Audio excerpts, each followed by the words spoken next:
In Arizona, a string of serial killings remains unsolved. We don't have a whole lot of evidence and a whole lot of information. We don't know who is pulling the trigger. How many more people are they going to shoot? Are they collecting trophies or what?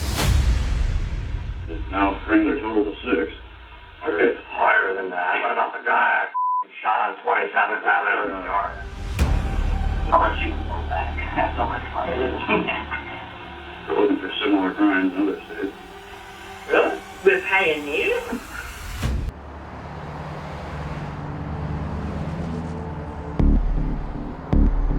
I woke up at about 3:30 in the morning by my sergeant that I needed to come out and investigate a homicide. A husband and wife were going to work, and they saw him laying on the sidewalk.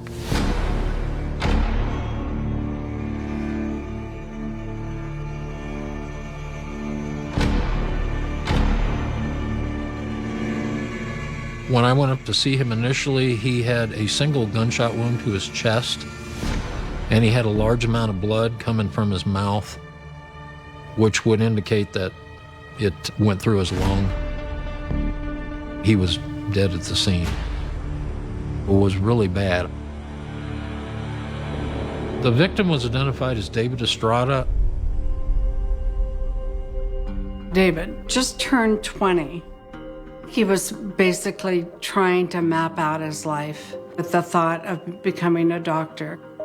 He's always was the good Samaritan and trying to help.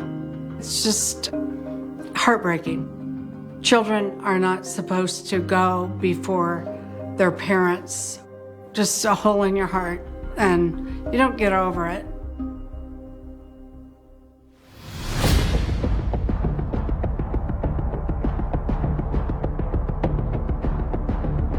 We were at a dead end. We had nothing.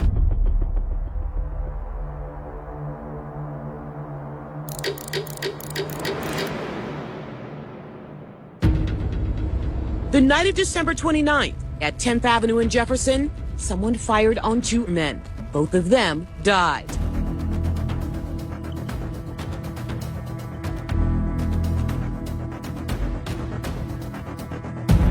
Two homicides, 3 people seriously wounded. We had no cameras, no witnesses, so there was a high amount of frustration. The way these shootings went down was very similar. Random drive-bys, pedestrians by themselves, one shot fired. All of these things pointed to the same exact perpetrators with the exact same motives of thrill killing. They kind of fit the pattern that I had with David Estrada's shooting. These are 22 shootings and they're random.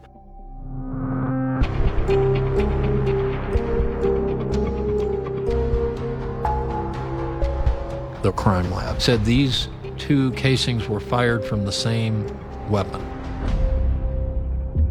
And then we knew the same people that had killed David had shot these people.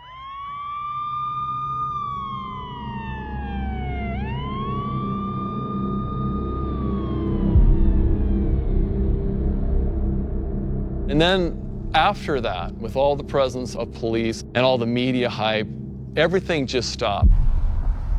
Our shooter had disappeared.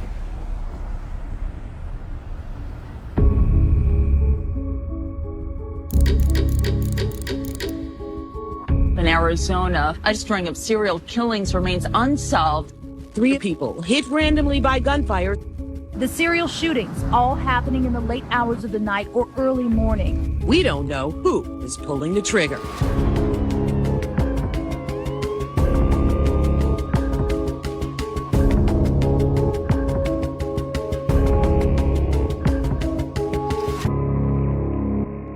It was my belief that the same people that were involved in the 2005 case had now switched weapons and were now back at it with a shotgun as opposed to a .22. So I was really pressing my chain of command. We've got to do something, and I mean something quick. There is fear and panic in the city of Phoenix tonight. These shootings have put many people on edge. Neighbors and friends nervous and angry. Someone is using people as target practice. I'm carrying a weapon down here. Because Because of the shooting.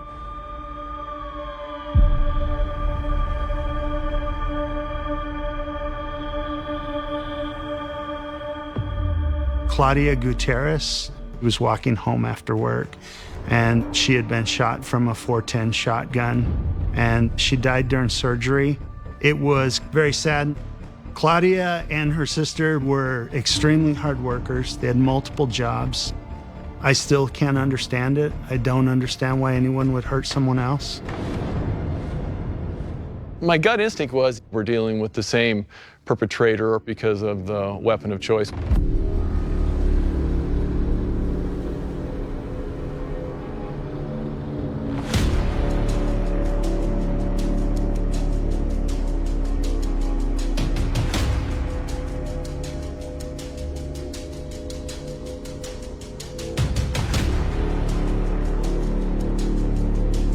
Upon arrival at the hospital, we find what we believe to be our calling card, which is a shot cut from a .410 shotgun.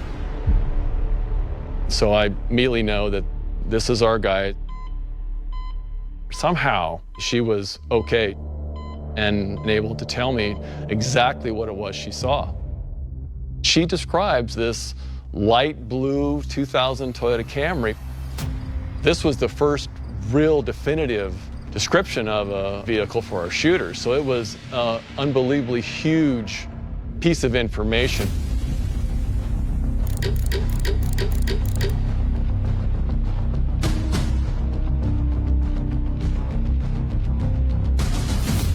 The caller, the tipster, this individual by the name of Sam Dietman, had told our tipster during a bar conversation drinking that he had shot and killed a person.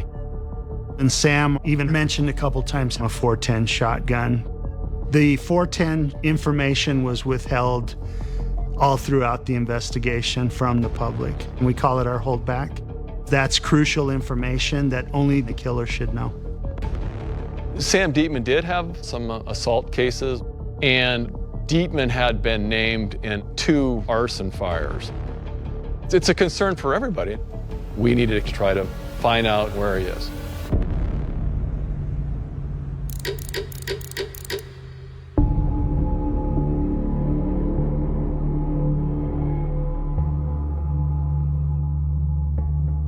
Robin was a young woman.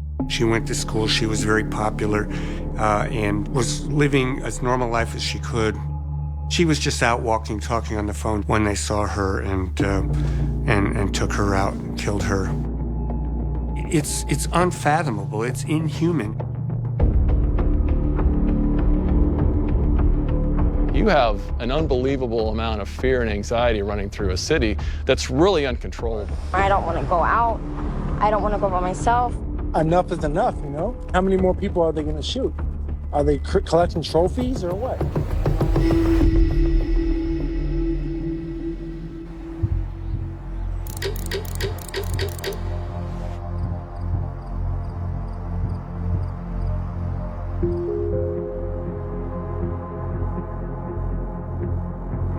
As I'm watching, I watch this light blue 4-door Toyota Camry pull in the parking lot, and the hair on the back of my neck stood up, and I said, that's the exact vehicle that Ashley Armenta has described to us.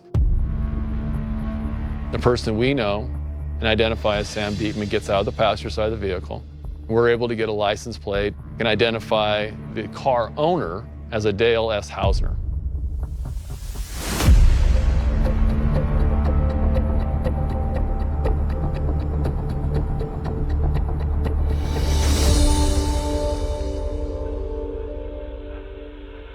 Now bring their total to 6. Okay, it's higher than that. What about the guy shot on 27th Avenue in New York?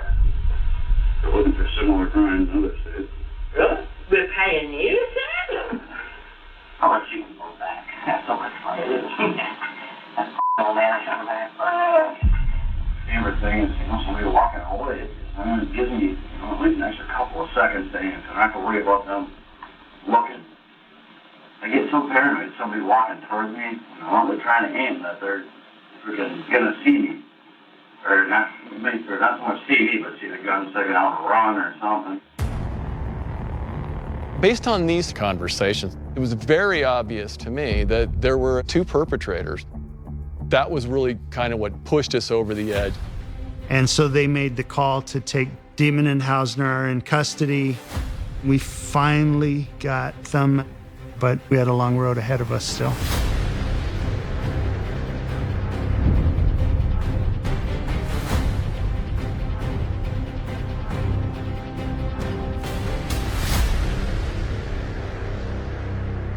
The picking of who you interview first is probably one of the most important things you can do. You want to try to figure out who's the leader. And you want to go with the weaker link. And you kind of try to exploit that. I thought that Dietman, with his larger stature, his propensity to violence, would probably be the ringleader. So based on that, I decided to go to Dale first. Morning. Morning, how are you? Good, how are you? Good. Dale, I'm Detective Swartzcott. I'm at the Phoenix Police Department. I asked you to be brought down today. I have some questions I have to ask you about some stuff, okay? We had very minimal evidence, and clearly not enough to even come close to booking somebody on serial murder charges. It was imperative that I get admissions or confessions. If I read them their rights and they said nothing, we were in trouble.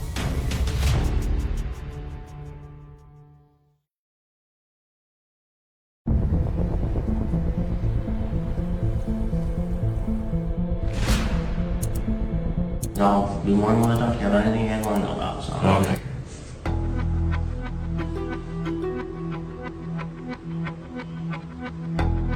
Unfortunately, a person has come forward and actually gave information that Mr. Dietman has been bragging about being the shooter in this particular series of crimes. I'm currently investigating.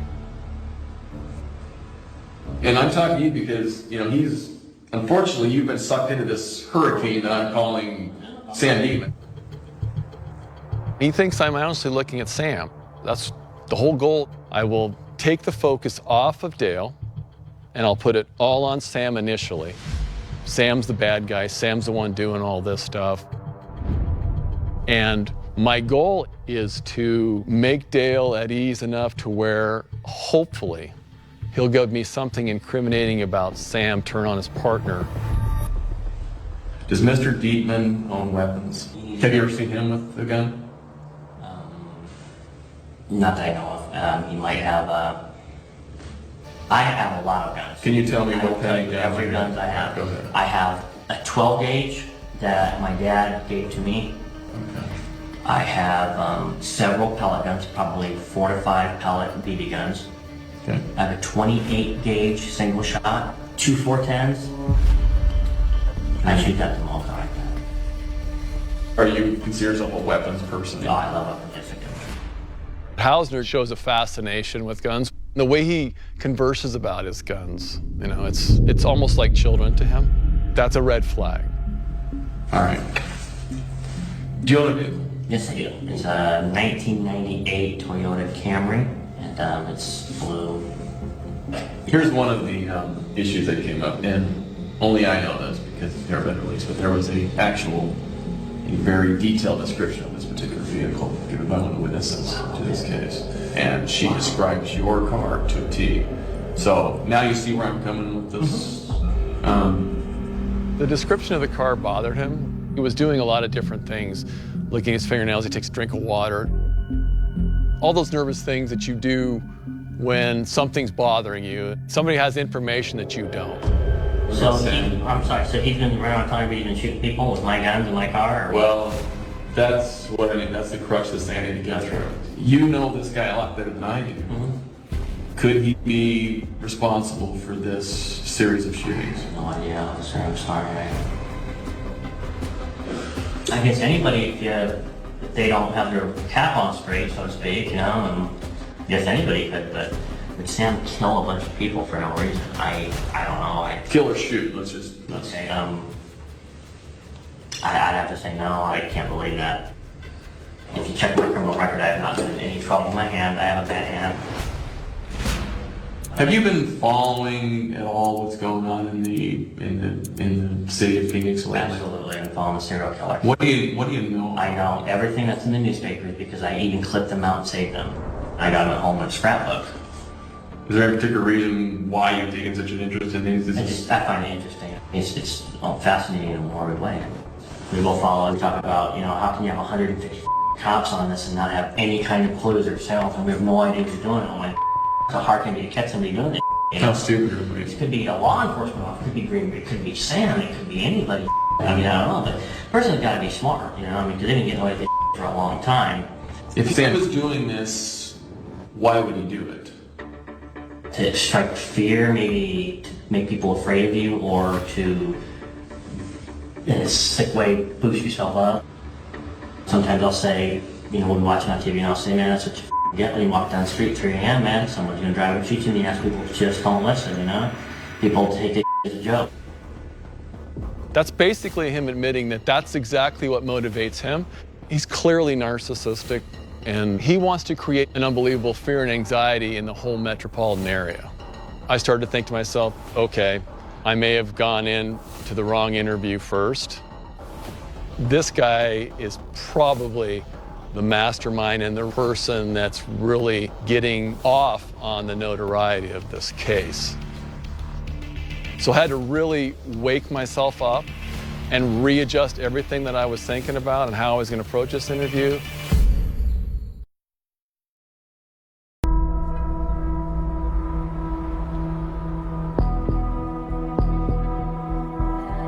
So as far as you know, you guys have never been together doing anything violent together? No way. No. You can lie detector me if you need to. You can do whatever you need to do,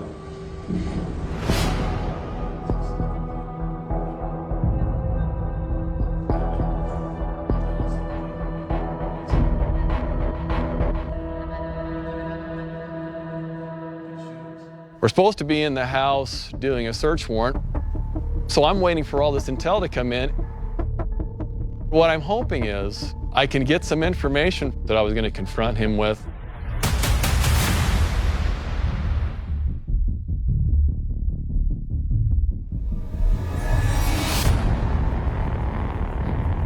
The fact that he has the exact weaponry and ammunition for all those guns that we know that were used is hugely important.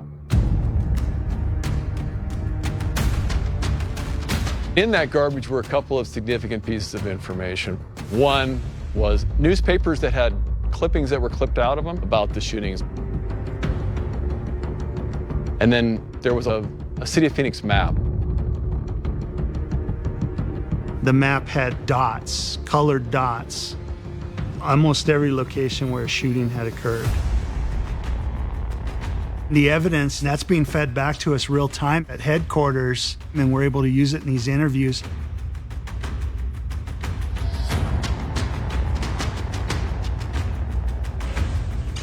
Thank you.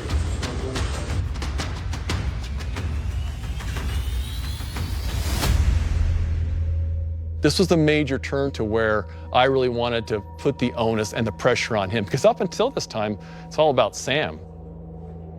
I wanted Dale to feel uncomfortable now, and I wanted him to start slipping up. I'm going to show you something real quick here, if I could. Have you ever seen this before? Does that look familiar at all?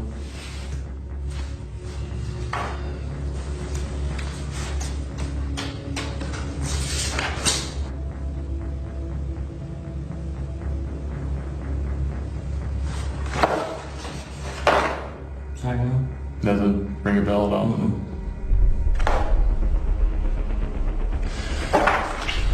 This was taken from your garbage, and on it you can see different spots that have been marked. This specifically corresponds to different spots that I'm currently investigating the series of shootings. Can you explain to me how this ended up in your trash? You see where I'm in the same? Okay. Can you explain that to me? I'm sure, I apologize. No, I do not. I have a map of the United States in my closet, but I don't. So you're saying you've never seen this particular thing? I don't know. I don't. I mean, this is a good size. I mean, you'd think you'd see something like this if you had it. Well, why did I throw it away? I mean, that doesn't, you know, I mean, if I'm going to keep it, I'm going to keep it. No, I didn't ask you. I'm not saying you did. I'm just saying you found this in your trash. Okay, but it ended up in your garbage. In my actual garbage or my garbage can? Oh, your actual garbage. I apologize. That's why I'm asking you. It's a map from your apartment.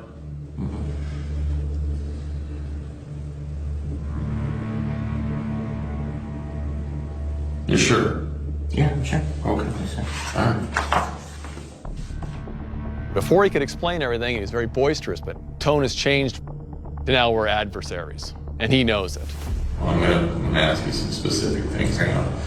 I'm going to have to really, really continue to pound at him if I'm going to get a confession.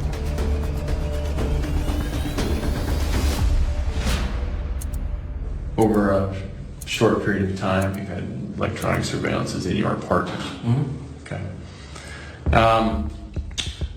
We've picked up some very interesting conversations. Do you remember a conversation about the networks and the news talking about these particular shootings? You specifically said, quote, "What about the guy shot at 27th Avenue in Norton?" Oh, I just must have been me talking. Actually, that was me, not Sam. Possibly. Oh, that was just me. I was just talking probably. I don't know. Maybe Why would you say something like that? People say silly stuff when they're drunk. I don't know. If I said that I've been drinking, and I don't know, that's trouble. I haven't shot anybody anywhere. Another statement. We are pioneers, Sam. What do you mean by that? Pioneers? Well, explain to me why you would say something like that. I don't know. Just pioneer, you know, or I don't know. Just pioneer, someone who's went somewhere that nobody else has ever done before. So I don't know. It's just we're pioneers. And, you know, it's just like a kind of like joking, you know. I guess other people wouldn't find it very funny, but. Another statement. Thank you. You, Dale. It's a good feeling, isn't it? Am I talking to him? Or? Thank you, it's a good feeling, isn't it? I don't know. Maybe we were smoking something, I don't know. Maybe we've been passing the meth pipe back and forth or something, I don't know. No, this was in direct response to the shootings. One of the most important things about this is the silence in the room.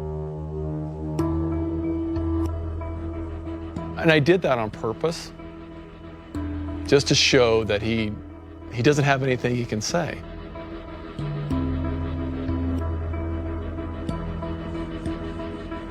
If that information was incorrect, he'd be on the other side of that table vehemently denying everything. That's garbage, I never said that, this isn't true. When somebody is guilty of something, they don't say anything, they just kind of sit back.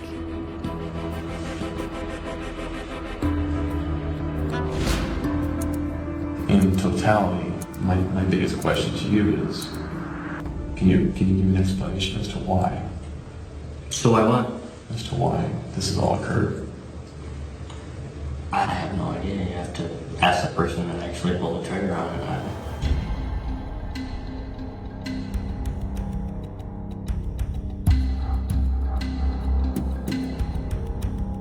I really felt at that point that he wasn't going to break. It was like a heavyweight match where, you know, the opponent he's on his heels, he's been hit really hard and he's about ready to go out, but he's still standing. It was time to move on to Sam. Sammy. Yeah, how you doing? Half asleep. I'm gonna try to wake you up a little later, okay? I'm Detective Schwarzkopf. I'm with the Phoenix Police Department. I have some questions I have to ask you about a criminal case I'm currently investigating. There's a lot stemming on this interview. I wanted a confession. Really was hoping that Sam would provide that. We got to crack Sam if we're going to have any chance at cracking Dale, because Dale's not going to give it up. I guess the best place to begin is just by being honest about everything that's going on. You've been implicated in a crime, but there's always two sides to every story. Do you have any idea why you're here? Yeah, I believe it'd be the serial shooter case. And why would you think that? Well, because I think I know the guy that's been doing it, or having to stand with the guy that's been doing it. It was like getting a blast from a fire hydrant right in the face. Because I'm like, oh my God, this guy's gonna talk.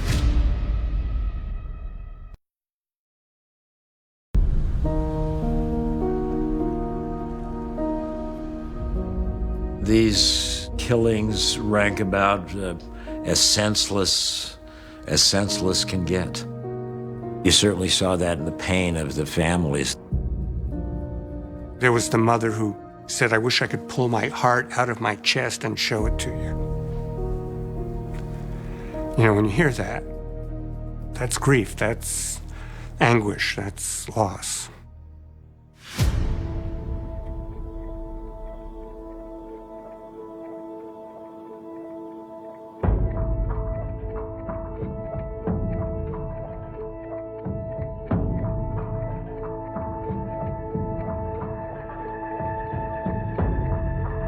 It was important for me to keep him talking. The whole idea is just to create a more comfortable interview. If you would, I'm going to let you speak, so go ahead. Trying to remember when it was. I was going to come spend the night at Dale's house, and Dale would come pick me up. On the way over to Dale's place, he's like, well, sit back. I'm like, all right, why? And the window starts going down. And he just kind of lays the shotgun up over there, and I just pop, and this guy starts screaming on the road there. Okay, let me back up a second. He's driving, you're in the passenger seat? Is that this? I mean, yeah, I've never driven this car. You're always in the passenger seat, I correct? don't think anybody's ever been allowed to drive this car. And what does Dale do after he fires? He just kind of chuckles a little bit and has a gun down beside his leg there and kept driving. And when he did this, did you say anything to him? I just looked at him for a second, tried to not let him see me looking at him. That's about it, just kept looking forward. Okay. When's the next time that you know that Dale was actually involved in a shooting from his vehicle? It's been sometime in May. I shot at some guy and I think I got him. He's like, well, let's go check. I'm like, no, I don't want to get out. He parked his car there and walked over and found some guy bleeding all over out of his back. You're doing a good job. He wants to get this off his chest. And of course, minimize his part of this, but get out the information to stop the madness, because I don't think he had the stomach for it. It's very clear to me that he really didn't have a taste for killing like Dale did. When's the next time you remember being with him when he does the same thing? He handed me a gun that night. Hey, come on, your turn. I remember hearing that guy yell or something. Not sure if he was hit. Another time he told me, here, get this guy. And some guy walking that was... Okay, this what you firing again? Okay. I'm gonna give you just a break here a second. Are you okay? All right.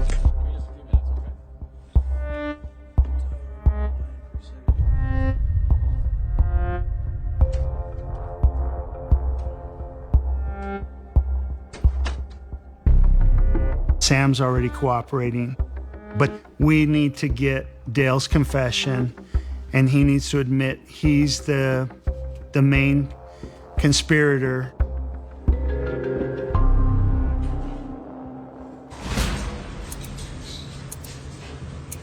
Hey, Bill. My name's Darren Adams, detective with KHPD, okay? You remember the Texas Dolls are with Scottsdale? Mm-hmm. Okay.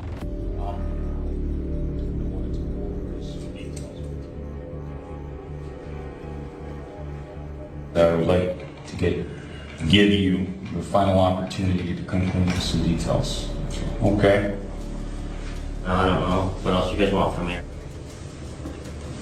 He stayed so stoic, and none of it seemed to faze him. We needed an emotional response. That's when I decided I probably need to start coming up with different tactics and shift gears here, because he'll just keep toying with us. We knew we were going to have to go really hard at him. What can I do to turn the tables and piss him off at us?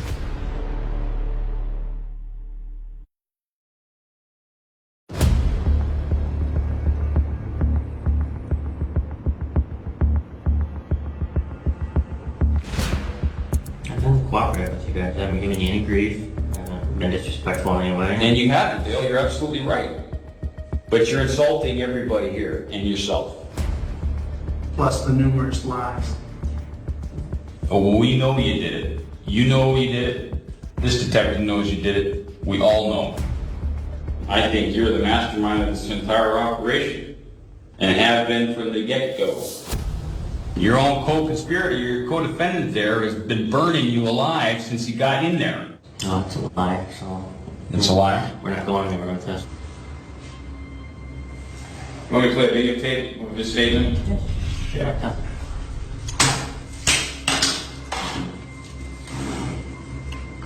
We play the video taken directly from Sam's interrogation of his confession.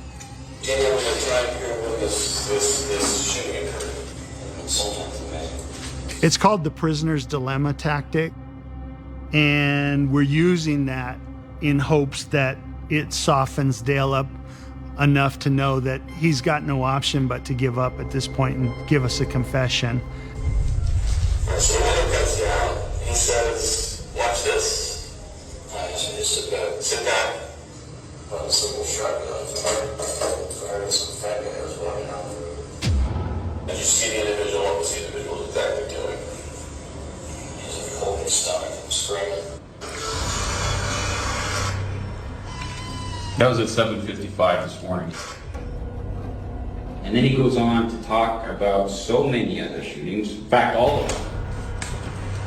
And he provides us with details, extreme amount of details of your involvement. That's not me talking about. Yeah. Never said it was me. Bill. Sam did not mention me in that tape. He could be talking about Charles Manson probably on that tape. He told me to sit back, he did this, he did that. That doesn't mean it was me doing that. I don't know. Dale. You guys cut that out intentionally, so I'd say, oh, okay, I'm sorry, I did it, it was me. Please don't be mad at me. Dale, stop the crap, okay? We're not fooling around with you anymore. All right? You're being absolutely ridiculous. You're insulting our intelligence, you're insulting your own intelligence because you look like a bumbling idiot. Okay? And you're not. What he said is loud. I don't know why he's just saying that kind of He must be scared. I don't know why he's telling you guys I was there. I mean nothing but good to him. I opened up my home to him. I don't know. I don't know what to tell you.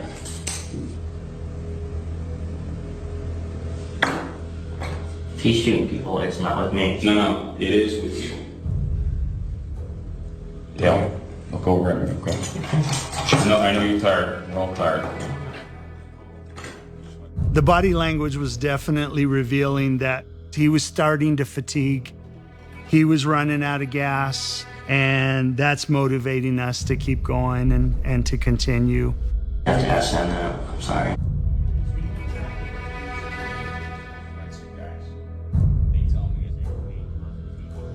I understand you guys are very angry. There's a lot of crime going on. Dale, be quiet, okay? Stop rambling on. Because I'm not going to listen to your garbage anymore. We're tired of your BS. Okay, look at me. You need to come clean with this. We've got you dead to rights. You're full of you know it. Explain it. You can't explain it because you're not that intelligent? I can't explain it because I don't know. I can't explain something I don't know about. You're too chicken, and you don't have the maturity to come straight up and tell us what your involvement was. You and Sam are the serial shooter, and you are going to go down in history. Yet you don't want to take any credit for what you've done. So why don't you want the notoriety? Because I didn't do it. You did. You guys are the pioneers. Why don't you want that notoriety? That's what I don't understand. I don't want to take credit for something I didn't do, especially something that's sick, like homicide. He can lie all he wants and he can try to pin stuff on other people. I'm not going to do that. I'm going to tell you guys everything I know. And if it doesn't sound good, I'm sorry. I was losing faith that we were going to crack him. We needed to do something to get some form of reaction. That's when Detective Ida and I said, we're going to have to go unconventional.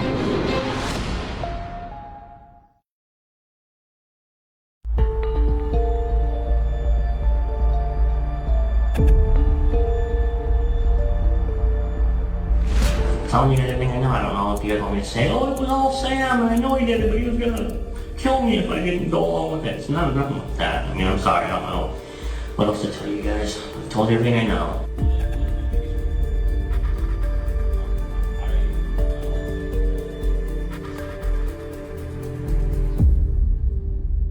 We were running out of options. As our last resort, I thought, I'm just going to go for the juggler. We're going to have to get kind of graphic and attack him. It is definitely a risky tactic. Either he's going to confess or he's going to lawyer up. You have no remorse. You are a classic sociopath. You have no remorse for what you've done to all these people. You don't give a about anybody but yourself. You are a classic sociopath.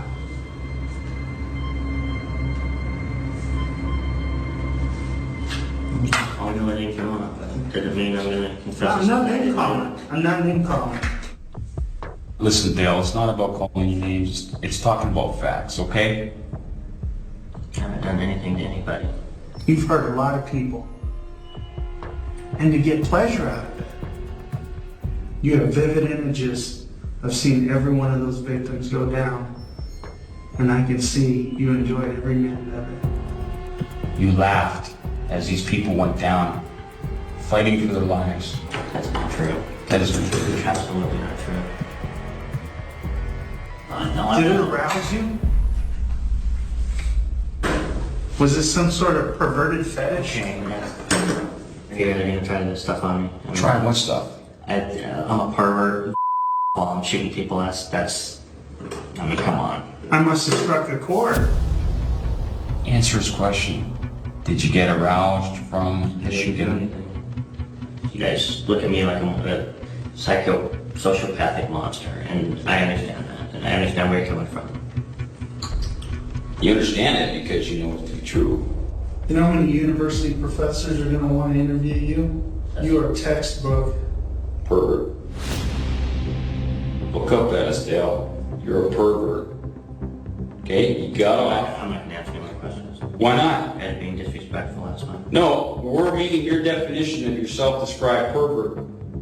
And we finally found what really gets to you. We found the truth. And that's why you did this, just to get off, right? Do you not want to answer our questions anymore? No, I do not. Not until you guys apologize for calling me pervert, and I'll be more than happy to answer all your questions. You apologize to the family members. I wasn't frustrated at all with him lawyering up and ending the interview, because sometimes lies can be just as valuable as a confession. Now we get to move on to the next chapter, focus on the physical evidence, and continue the investigation. The two men suspected in dozens of shootings around Phoenix remain behind bars today. Phoenix police charged Dale Hausner and Samuel Deitman with the shootings that left at least 6 people dead over the past year. A lot of people are relieved, a lot of people are joyful that these two monsters are now in jail.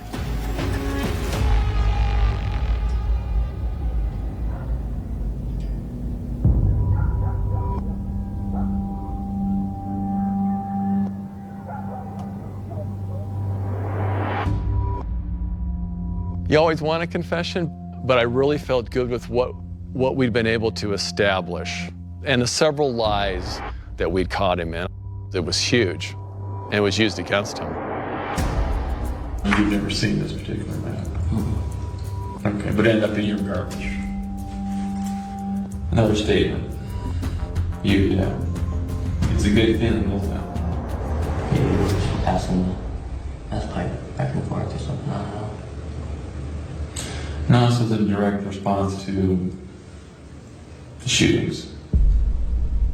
The interviews were very successful in leading us to where we wanted to go, which was to prove all the cases, all the murders, all the shootings.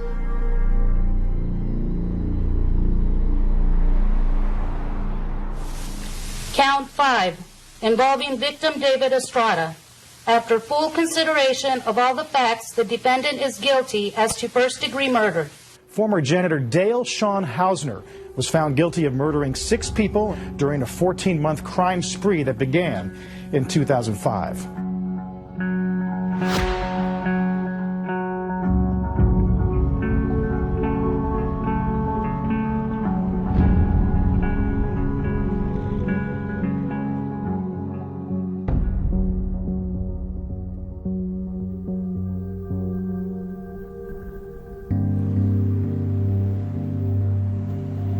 For those families who've lost somebody, there is no closure for them. But I think justice was served, and I think a community was saved, and I'm glad to be a part of that. It's the most important work I've ever done as an investigator.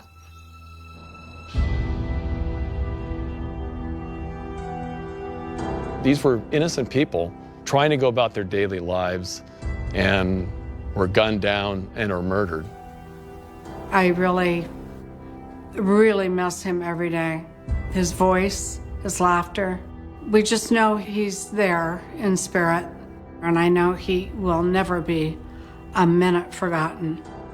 They were the sons and daughters and brothers and sisters and aunts and uncles, people that cared about them and loved them.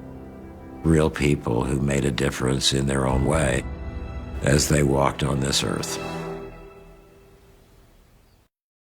The night Texas forgot how to sleep began with a phone ringing past midnight, a sharp, insistent sound cutting through the quiet of a small town that believed it knew itself.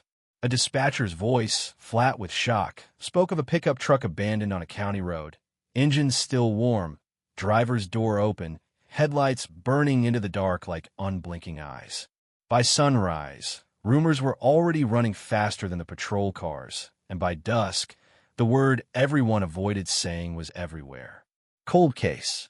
Not yet, not officially, but the seed was planted in that first, terrible hour when no one could explain why a man had vanished without a trace in 1987 Texas, where distances are vast, secrets are heavy, and the land remembers everything.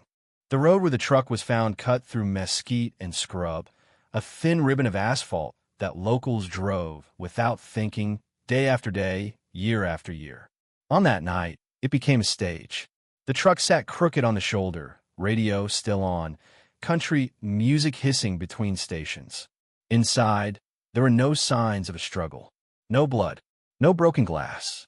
Just a wallet on the seat, cash intact, and a half-finished cup of coffee in the holder, cold and untouched. The keys were missing. So was the driver. And in Texas, where people don't just disappear, the absence screamed louder than any evidence ever could. He was 32, known to everyone, the kind of man whose name didn't raise eyebrows.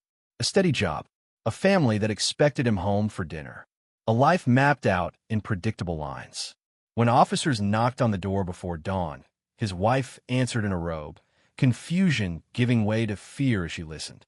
She would later say the room felt like it tilted, like gravity itself had shifted. By noon, neighbors crowded the lawn, whispering. By evening, news vans parked along the street, their satellite dishes pointed skyward, hungry for a story that was already slipping out of reach. Investigators worked the scene methodically, but there was an unease from the start. Tire tracks told nothing. Footprints blurred into the dust. Dogs lost the scent within yards, circling, whining, then stopping as if the trail had been cut clean. A nearby rancher reported hearing nothing unusual. No gunshots, no screams, just another quiet Texas night. That silence became the first and most enduring suspect, a void where answers should have been. In the days that followed, the town turned inside out. Church basements filled with volunteers folding maps, marking fields, creeks, and abandoned structures with red ink. Helicopters thudded overhead, pushing hot air down onto the land as eyes scanned from above. Deputies walked fence lines until their boots bled dust. Every culvert, every stand of trees, every shallow ravine was checked and checked again. Each time they came back empty-handed, the fear grew sharper, more personal. If it could happen to him, it could happen to anyone. The first theories came fast and loud. A robbery gone wrong, a secret affair, a debt no one knew about. The media fed on them, stacking speculation into headlines that sold papers and stoked anxiety. Friends were interviewed under harsh lights, their words clipped and replayed. Co-workers were scrutinized. Old arguments were dragged into the open. Nothing held. Every lead frayed under pressure. Every tip dissolved into rumor. The case file thickened, but the truth stayed thin. Weeks turned into months. The search scaled back. The helicopters left. The volunteers went home. What remained was a town suspended between hope and resignation. Yellow ribbons faded on mailbox posts. His name stopped appearing on the evening news. The case was still open, still active, but the language around it shifted. Cold case wasn't spoken aloud yet, but it hovered in the air, an uninvited guest everyone could feel. Detectives revisited the truck again and again, as if staring long enough might make it confess.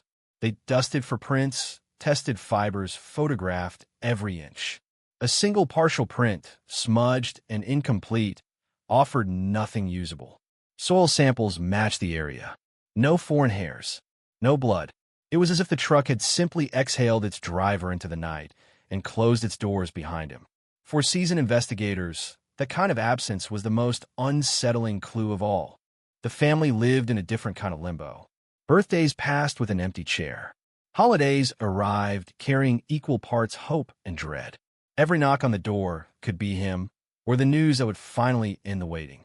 His wife kept the porch light on for years, a small defiance against the dark. His parents aged visibly, their conversations looping back to the same questions, the same what-ifs. Closure became a word they hated, too final, too clean for a wound that refused to heal. As the 1990s arrived, so did new detectives, fresh eyes eager to make their mark. They reopened interviews, replayed tapes, re-examined photographs. Someone remembered a strange car scene near the road that night. Another recalled an argument at a bar weeks earlier. Each memory was filtered through time, distorted by fear and hindsight. Lead spark then died. The case lurched forward and stalled again, a vehicle stuck in deep sand, engine whining but going nowhere. Technology promised answers it couldn't yet deliver. Early forensic methods fell short. Databases were limited. DNA testing was in its infancy, expensive and slow, and there was precious little biological material to test anyway. The case survived on paper and persistence, on the stubborn refusal of a few detectives to let it slip entirely into the archive. They kept his photograph on the wall, eyes following them as if asking a question they couldn't answer. By the late 1990s, the town had changed. New families moved in, unaware of the story that once dominated conversation. Old businesses closed. The road where the truck was found was repaved, its scars smoothed over. Yet the case lingered like a low-frequency hum, audible only to those who knew how to listen. Every so often, a new tip would arrive, usually sparked by a late-night television rerun or an anniversary article. Most went nowhere. A few sent detectives back into the field, chasing shadows across a landscape that looked familiar but felt altered. The term cold case finally appeared in print, tucked into a newspaper article marking 10 years since the disappearance. It landed hard. Cold implied neglect, indifference, surrender. Investigators bristled at the label, insisting the case was still active, still alive. But words matter, and Cold Case stuck, reshaping public perception. The story became less about urgency and more about mystery, less about rescue and more about reckoning. As the years stretched on, the case became a mirror reflecting the era that birthed it. 1987 felt distant, almost quaint, its fashions and fears archived alongside cassette tapes and rotary phones. But the questions were timeless. Who could make a person vanish so completely? How does a community carry a wound it cannot see? Each anniversary reopened the scar, bringing fresh interviews, fresh speculation, and the same unanswered questions. Detectives retired. New ones took their place. The file changed hands, its weight a reminder of unfinished business. Some nights, alone in the office, an investigator would flip through the pages, stopping at the same photographs, the same reports, searching for a detail missed, a pattern overlooked. The case had a gravity of its own, pulling at those who came too close, refusing to let go. By the time the calendar turned again and again, by the time the phrase "after decades" began appearing in headlines, the cold case had become part of the town's identity. It was a cautionary tale told to newcomers, a quiet reminder that even familiar roads can hide unfathomable secrets. Children who were born after the disappearance grew up hearing the story, absorbing the unease without fully understanding its origin. And still, the road waits. The place where the truck sat remains unmarked, indistinguishable from any other stretch of asphalt. But for those who know, it is charged, a thin place where the past presses close. The land holds its breath. The file remains open. Somewhere between what is known and what is feared, the truth endures, patient and silent, waiting for the moment when the cold case will finally crack, or for the day it will haunt the living no longer. Years passed, and with them came a dangerous illusion, the idea that time itself dulls the edge of terror, that unanswered questions eventually soften in a background noise. In this town, they did not. They sharpened. Every mile driven at night carried a flicker of unease. Every abandoned vehicle on the shoulder a pulse of remembered fear. The cold case did not sleep. It lingered in police scanners crackling after midnight, in the way conversations dropped when a stranger walked into a diner, in the instinctive glance over the shoulder when headlights slowed on a dark road. The case file grew thicker without growing clearer. Tips arrived from across Texas and beyond, letters scrawled in uneven handwriting, phone calls from anonymous voices claiming knowledge, guilt, or divine revelation. One man swore he'd seen the missing driver hitchhiking weeks after the truck was found, thinner, eyes hollow, heading south. Another insisted the body lay buried beneath a cattle tank, concrete poured in a hurry. Each lead demanded attention. Each one drained resources, and each one collapsed under scrutiny, leaving investigators with nothing but the echo of what might have been. A pattern began to emerge, not of answers, but of human behavior under pressure. People remembered things differently as years stacked on top of the event. Details shifted, timelines bent, memories filled gaps with imagination. A bar fight that once seemed trivial grew darker with retelling. A casual acquaintance transformed into a suspicious figure. Detectives learned to listen without believing, to document without committing, because belief had betrayed them too many times already. One theory refused to die. It whispered its way through the community, never fully stated, always implied. Someone local knew more than they were saying. The idea was poison and comfort at the same time. Poison because it meant betrayal lived close to home. Comfort because it suggested the truth was nearby, hidden in plain sight. Investigators revisited old faces, men who had been questioned early and released, their alibis accepted at face value in a different era. Now older, heavier, more guarded, they answered the same questions again, irritation masking fear, or perhaps something else. Records were rechecked, time cards pulled from dusty boxes, receipts examined with modern skepticism. A missing hour here, a contradiction there, nothing enough to hold, everything enough to unsettle. One former co-worker's timeline didn't quite align, but witnesses who could clarify were dead or gone. Another man had left town abruptly months after the disappearance. But his departure coincided with a divorce, a new job, a plausible escape hatch. Plausible. Always plausible. The case was built on plausibility, and plausibility was its greatest enemy. Media attention surged and ebbed in cycles, driven by anniversaries and slow news weeks. Each resurgence reopened wounds. The family learned to brace themselves when cameras appeared, when producers called asking for one more interview. They spoke because silence felt like surrender. They spoke because somewhere, someone might be listening who hadn't before. Each time, the story was retold, polished for broadcast, its sharpest edges highlighted. Each time, the ending was the same. No arrest, no remains, no answers. Inside the sheriff's department, the cold case became a rite of passage. New detectives were assigned to review it, their enthusiasm colliding with decades of frustration. They approached with fresh strategies, new software, the promise of data analysis that could connect dots once invisible. Old reports were digitized. Names were entered into databases. Patterns were sought across jurisdictions. Was there a serial element? Other disappearances along similar roads, similar years, similar circumstances? The net was cast wide, then wider.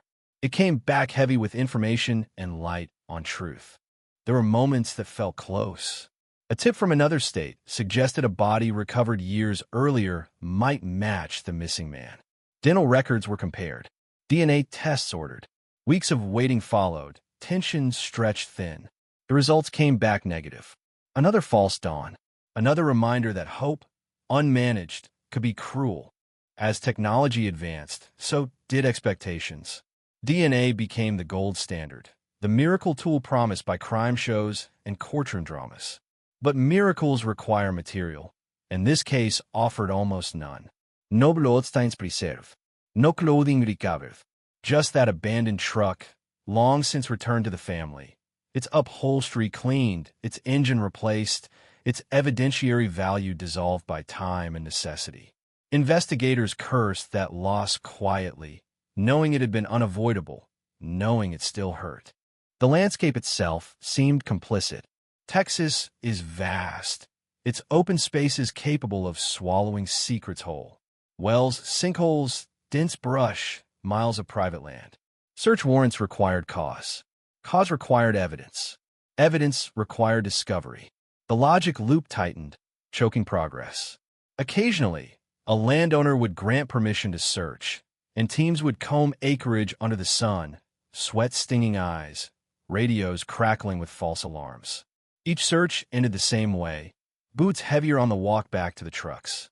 Rumors hardened into local lore.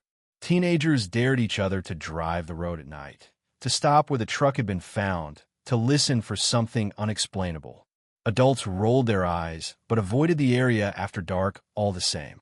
The cold case became a shared ghost, one everyone pretended not to see while arranging their lives around it. For investigators, the emotional toll accumulated quietly. This was not a case solved with brilliance or bravery. It was a case endured. It demanded patience that bordered on obsession. Some officers admitted, in unguarded moments, that the unanswered questions followed them home, invaded their dreams. Others shut the file emotionally, protecting themselves by treating it as history rather than a living wound. Neither approach brought relief. The missing man's wife remarried, a decision scrutinized by a community that had grown accustomed to watching her wait. She spoke openly about the guilt, the impossibility of freezing life in place indefinitely. Even so, she kept a box of his things untouched, a private archive of what was lost. Love did not fade. It adapted, learned to coexist with absence, with the knowledge that the phone might never ring with the answer everyone wanted. As decades stacked up, the cold case crossed a threshold. It was no longer just unsolved. It was emblematic. Conferences on missing persons referenced it obliquely. Training sessions used it as an example of investigative endurance. Younger officers heard the story before they ever read the file, absorbing its reputation like a warning. Not all questions yield to effort. Some resist out of sheer stubbornness. Then quietly something shifted, not a revelation, not a confession, not a discovery in the dirt. A change in posture. The department reassigned the case to a small, focused team, veterans and analysts paired deliberately. They approached it not as a puzzle to be cracked, but as a narrative to be reread, stripped of assumptions hardened by repetition. Every early conclusion was questioned, every known fact re-examined. They asked why certain avenues had been abandoned, why some names were dismissed so quickly, why silence was interpreted as innocence. They noticed patterns others had overlooked, not patterns of guilt, but patterns of behavior. Who spoke freely? Who deflected? Who remembered too much? Who remembered nothing at all? They mapped relationships, grudges, quiet rivalries that never made headlines. The town of 1987 emerged in layers, a social landscape as complex as any city, its calm surface disguising tensions that time had only buried deeper. No announcement was made. No press conference promised progress. The cold case remained officially unchanged. But beneath that still surface, the water began to move. Files were pulled again. Old interviews were scheduled, framed as routine follow-ups. The questions sounded familiar, but the intent behind them was sharper, more deliberate. Somewhere in the long shadow of the past, the truth stirred, not yet ready to surface, but no longer completely still.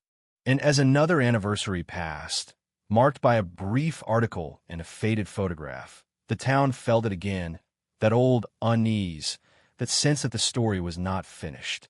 The road remained quiet. The land remained vast.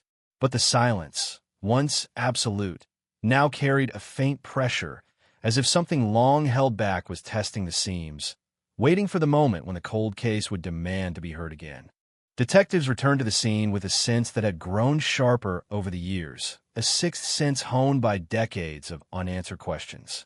The road, long, straight, and flanked by mesquite, seemed unchanged, deceptively peaceful under the low Texas sun. The truck, long gone from the shoulder, existed now only in photographs and fading memories, but the ground itself retained echoes of that night. Officers crouched, scanning for what might still linger. Tire impressions, fragments of evidence, a clue overlooked in the frenzy of initial investigation. Dust swirled in the breeze, catching in the light, a subtle reminder that the earth holds secrets that refuse to surface easily.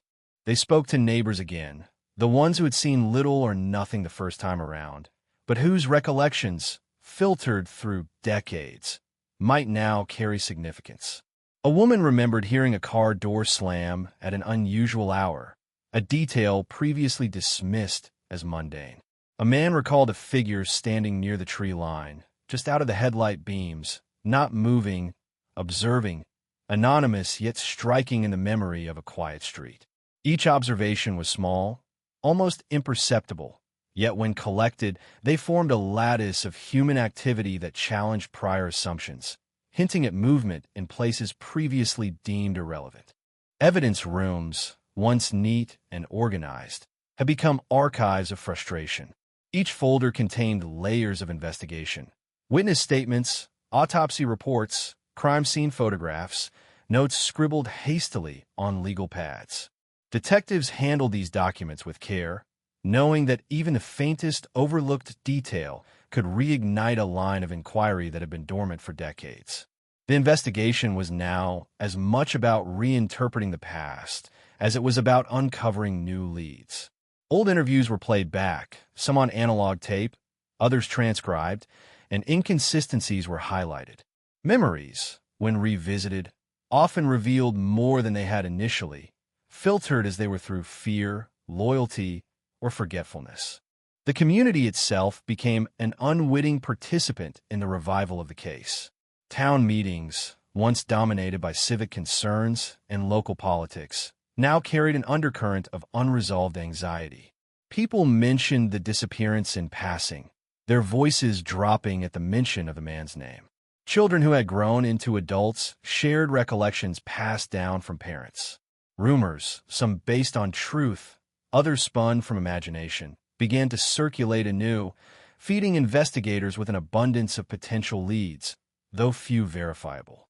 Yet the volume of information, chaotic as it was, became a kind of map, a means to understand the social topography of a town shaped by loss and silence. Technology, now far more advanced than when the initial investigation had begun, offered new hope. Databases compiled state and national crime reports, fingerprints, and DNA, allowing patterns and connections to be sought across boundaries that had once confined the case. Old samples, preserved meticulously, were re-examined under equipment that could detect traces invisible to the human eye. Analysts worked late into the night, feeding the outputs of algorithms into human intuition, aware that every anomaly might be the break they had waited decades to see. Yet for every promising lead, disappointment awaited, a reminder of the case's intractable nature. Evenings were particularly haunting. Investigators found themselves driving the same roads their subject had traversed years before, headlights cutting through the darkness, the wind carrying faint echoes of a past they could not rewrite. They spoke of the emotional toll, of dreams haunted by shadowy figures, of waking moments where the missing man's face appeared unexpectedly, demanding attention, demanding answers.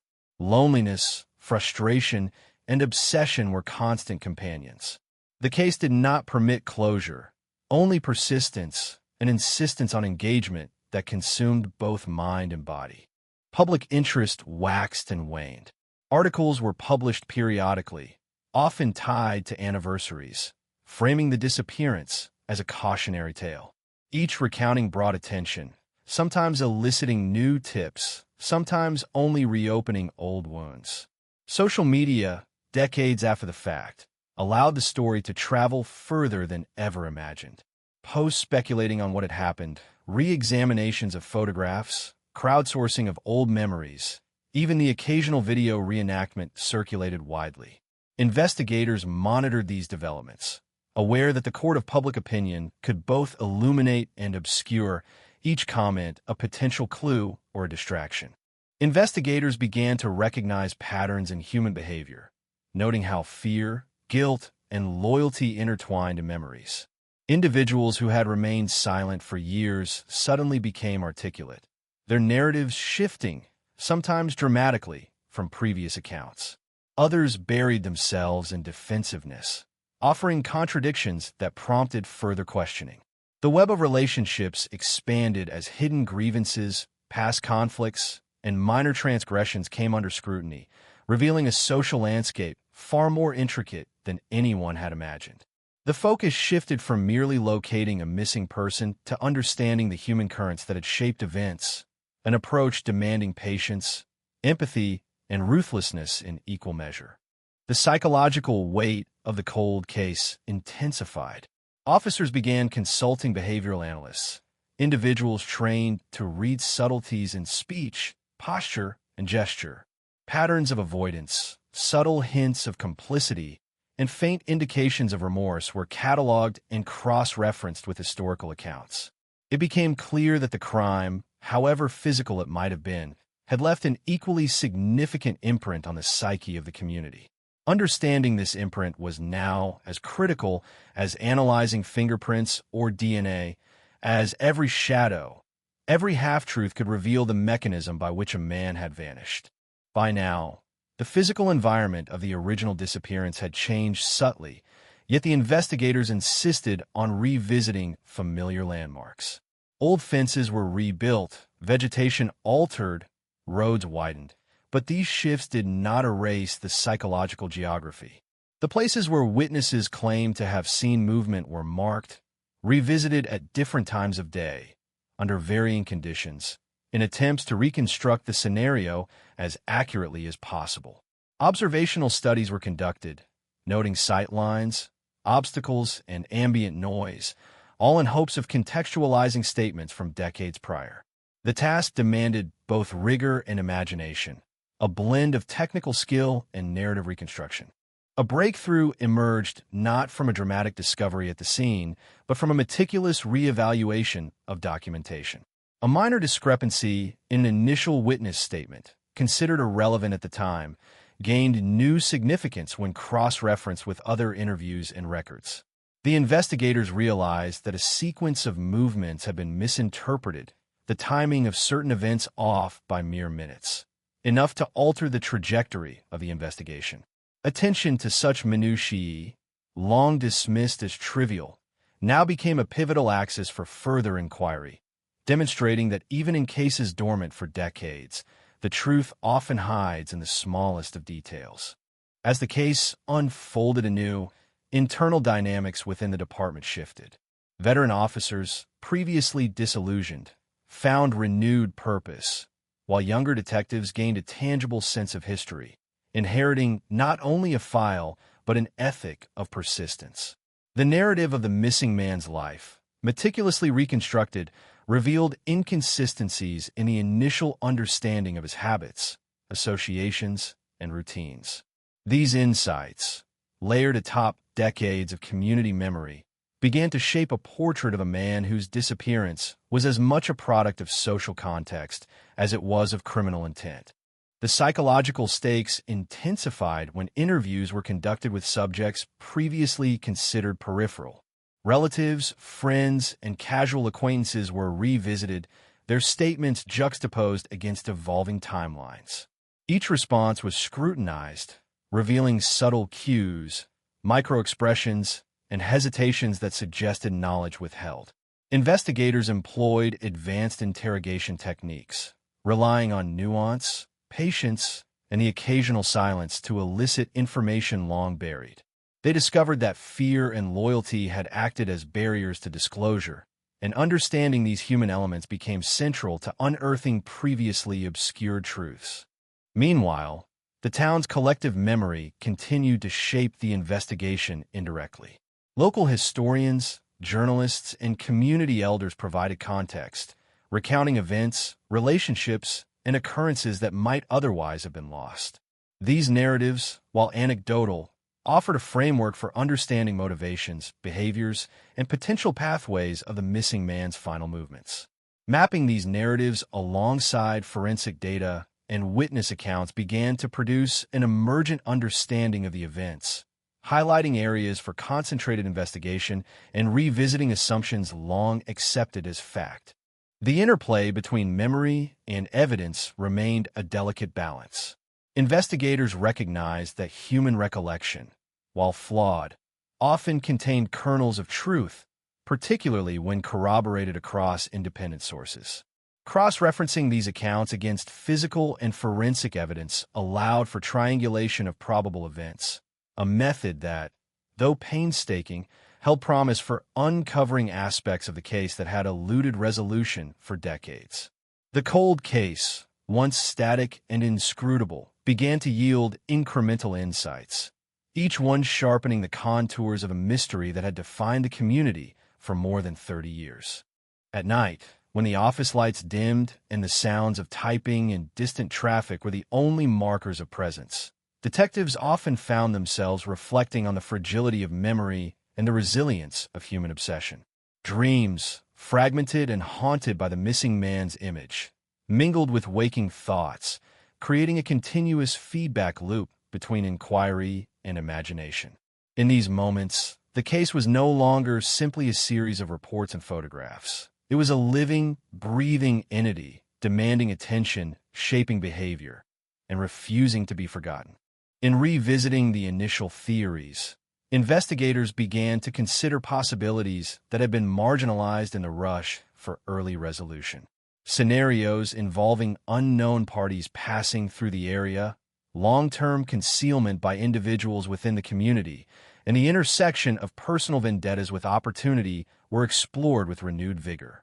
Each hypothesis, whether conventional or unconventional, was measured against the accumulated data, the evolving behavioral analyses, and the reconstructed timelines, ensuring that no angle remained unexamined. The persistence of ambiguity paradoxically drove innovation, demanding creative strategies alongside analytical rigor. This approach extended beyond procedural measures into narrative reconstruction. Investigators sought to retell the sequence of events in a coherent, chronological manner, integrating every scrap of testimony, piece of evidence, and environmental observation. By simulating the actions and decisions of all individuals involved, they aim to identify inconsistencies, impossible coincidences, and moments where intervention or observation should have occurred. The process was exhaustive and immersive, requiring sustained focus and the ability to inhabit multiple perspectives simultaneously, a mental discipline that tested even the most experienced detectives. As these efforts unfolded, the town itself became an active component in the unfolding story. Residents, long accustomed to the lingering shadow of the disappearance, found themselves unwittingly participating in the investigation through renewed interviews, casual recollections, and subtle changes in behavior. The interplay between community memory, evolving evidence, and procedural investigation created a dynamic, multi-layered exploration of truth, highlighting the complex interdependence between social structures and criminal events. The cold case, once considered dormant, now occupied both physical and psychological space, influencing decisions, shaping behavior, and maintaining an omnipresent tension that refused resolution. The small town of Texas, once quiet and complacent, now felt like it existed in two temporal layers: the present, ordinary and routine, and a shadowed version where the night of 1987 never ended. Every street corner, every abandoned lot, every roadside tree seemed to hum with the residue of absence. Investigators walked these roads deliberately, scanning for anything that might have been missed, while local residents, decades removed from the original fear, still carried fragments of unease like invisible talismans. The missing man's name, once whispered, was now a permanent undercurrent, shaping behaviors and conversations, a spectral presence in daily life. The detectives approached the investigation with renewed urgency, understanding that each passing year increased the difficulty of resolution. Witnesses aged, memories faded, and physical evidence degraded, but human behavior and the environment itself continued to hold traces of that night. Officers meticulously reconstructed movements, revisited every interview, and reanalyzed old crime scene photographs with modern technology. Shadows in photographs, long dismissed as anomalies, were now scrutinized with digital enhancement, revealing previously invisible details: a figure in the background, the hint of motion, the glint of reflective material. These minor discoveries offered new vectors for inquiry, small threads in a tapestry that had resisted completion for decades. Each step deeper into the case required confronting human complexity. Friends, family, and co-workers were questioned again, their recollections reframed by years of reflection, guilt, and selective memory. Minor discrepancies became significant. An alibi previously accepted at face value was now a focal point of investigation. Detectives discovered that trauma, fear, and loyalty had sculpted a pattern of silence, creating a barrier between the truth and those capable of revealing it. Understanding this psychological landscape became as vital as any forensic method, each interaction a delicate negotiation between trust and skepticism. The physical environment played an unanticipated role in the evolving narrative. The road where the truck had been found was repaved, brush cleared, and fence lines rebuilt, yet its topology retained subtleties invisible at first glance. Investigators conducted sightline analyses, recreated possible movements under varying conditions of light and sound, and accounted for environmental variables that could affect perception. Every hill, every tree, every culvert was cataloged and modeled, building a mental map of potential encounters, concealments, and observation points.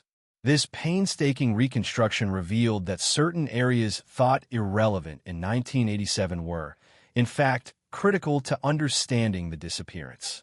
The integration of technology transformed both analysis and strategy. Geographic information systems allowed investigators to overlay historical maps, witness statements, and environmental features, revealing correlations that were previously hidden.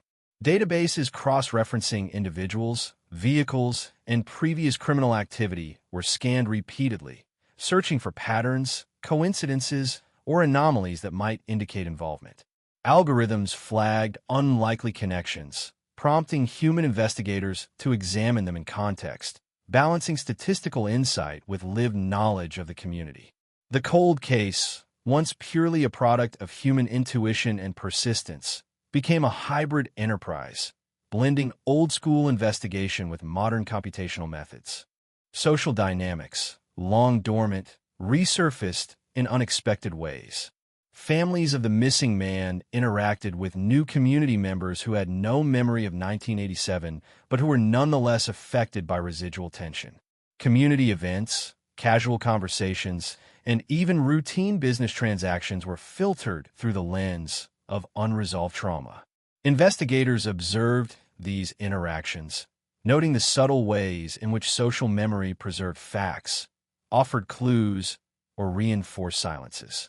Each encounter, however mundane, was a piece of a larger mosaic, a living map of human behavior shaped by the cold case. The psychological toll on investigators intensified over time. Dreams were haunted by partial images, sudden realizations, and unexplainable moments. Late nights in offices illuminated by desk lamps became periods of reflection, hypothesis formation, and quiet despair. The case demanded not only intellectual rigor, but emotional resilience, a capacity to navigate frustration, uncertainty, and the occasional sense of personal failure. Yet this burden also fueled dedication. The missing man's absence was a moral imperative, a charge to persist where others might have surrendered to time and circumstance. New patterns emerged as investigators re-examined relationships and events. Minor grievances, past arguments, and overlooked interactions were re-evaluated as possible motivators or contextual factors. People previously deemed peripheral gained new significance when their behavior was juxtaposed with the evolving timeline. Interviews were structured to elicit not just factual recall, but also subtle behavioral cues: hesitation, tone, body language, microexpressions. These signals, interpreted carefully, offered potential insights into what had been withheld, forgotten, or misremembered. The investigation became an intricate dance between data, psychology, and intuition, each informing the other in a continuous feedback loop. The community itself became both participant and witness. Local historians, journalists, and longtime residents contributed perspectives, offering context that extended beyond what could be gathered from official reports. Oral histories revealed the texture of life in 1987, including social dynamics, tensions, and rivalries that might have shaped events. These narratives were cross-referenced with physical evidence and behavioral analysis, creating a multidimensional portrait of the night in question. The cold case was no longer just a file on a shelf. It had become a lens through which the community examined itself, a shared memory that refused resolution. Incremental discoveries, though small, altered the investigative landscape. A misdated receipt, an overlooked telephone record, or a faded notation in a notebook could suddenly shift assumptions, revealing new avenues of inquiry. Each minor breakthrough prompted reevaluation, forcing detectives to reconsider prior conclusions, timelines, and interpretations.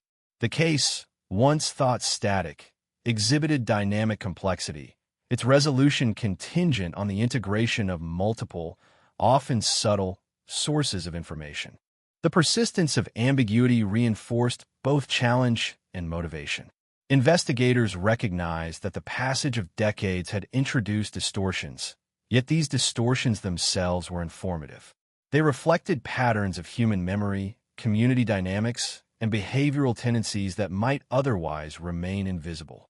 By studying what was remembered incorrectly or not at all, investigators gleaned insights into social behavior, motives, and potential concealment strategies.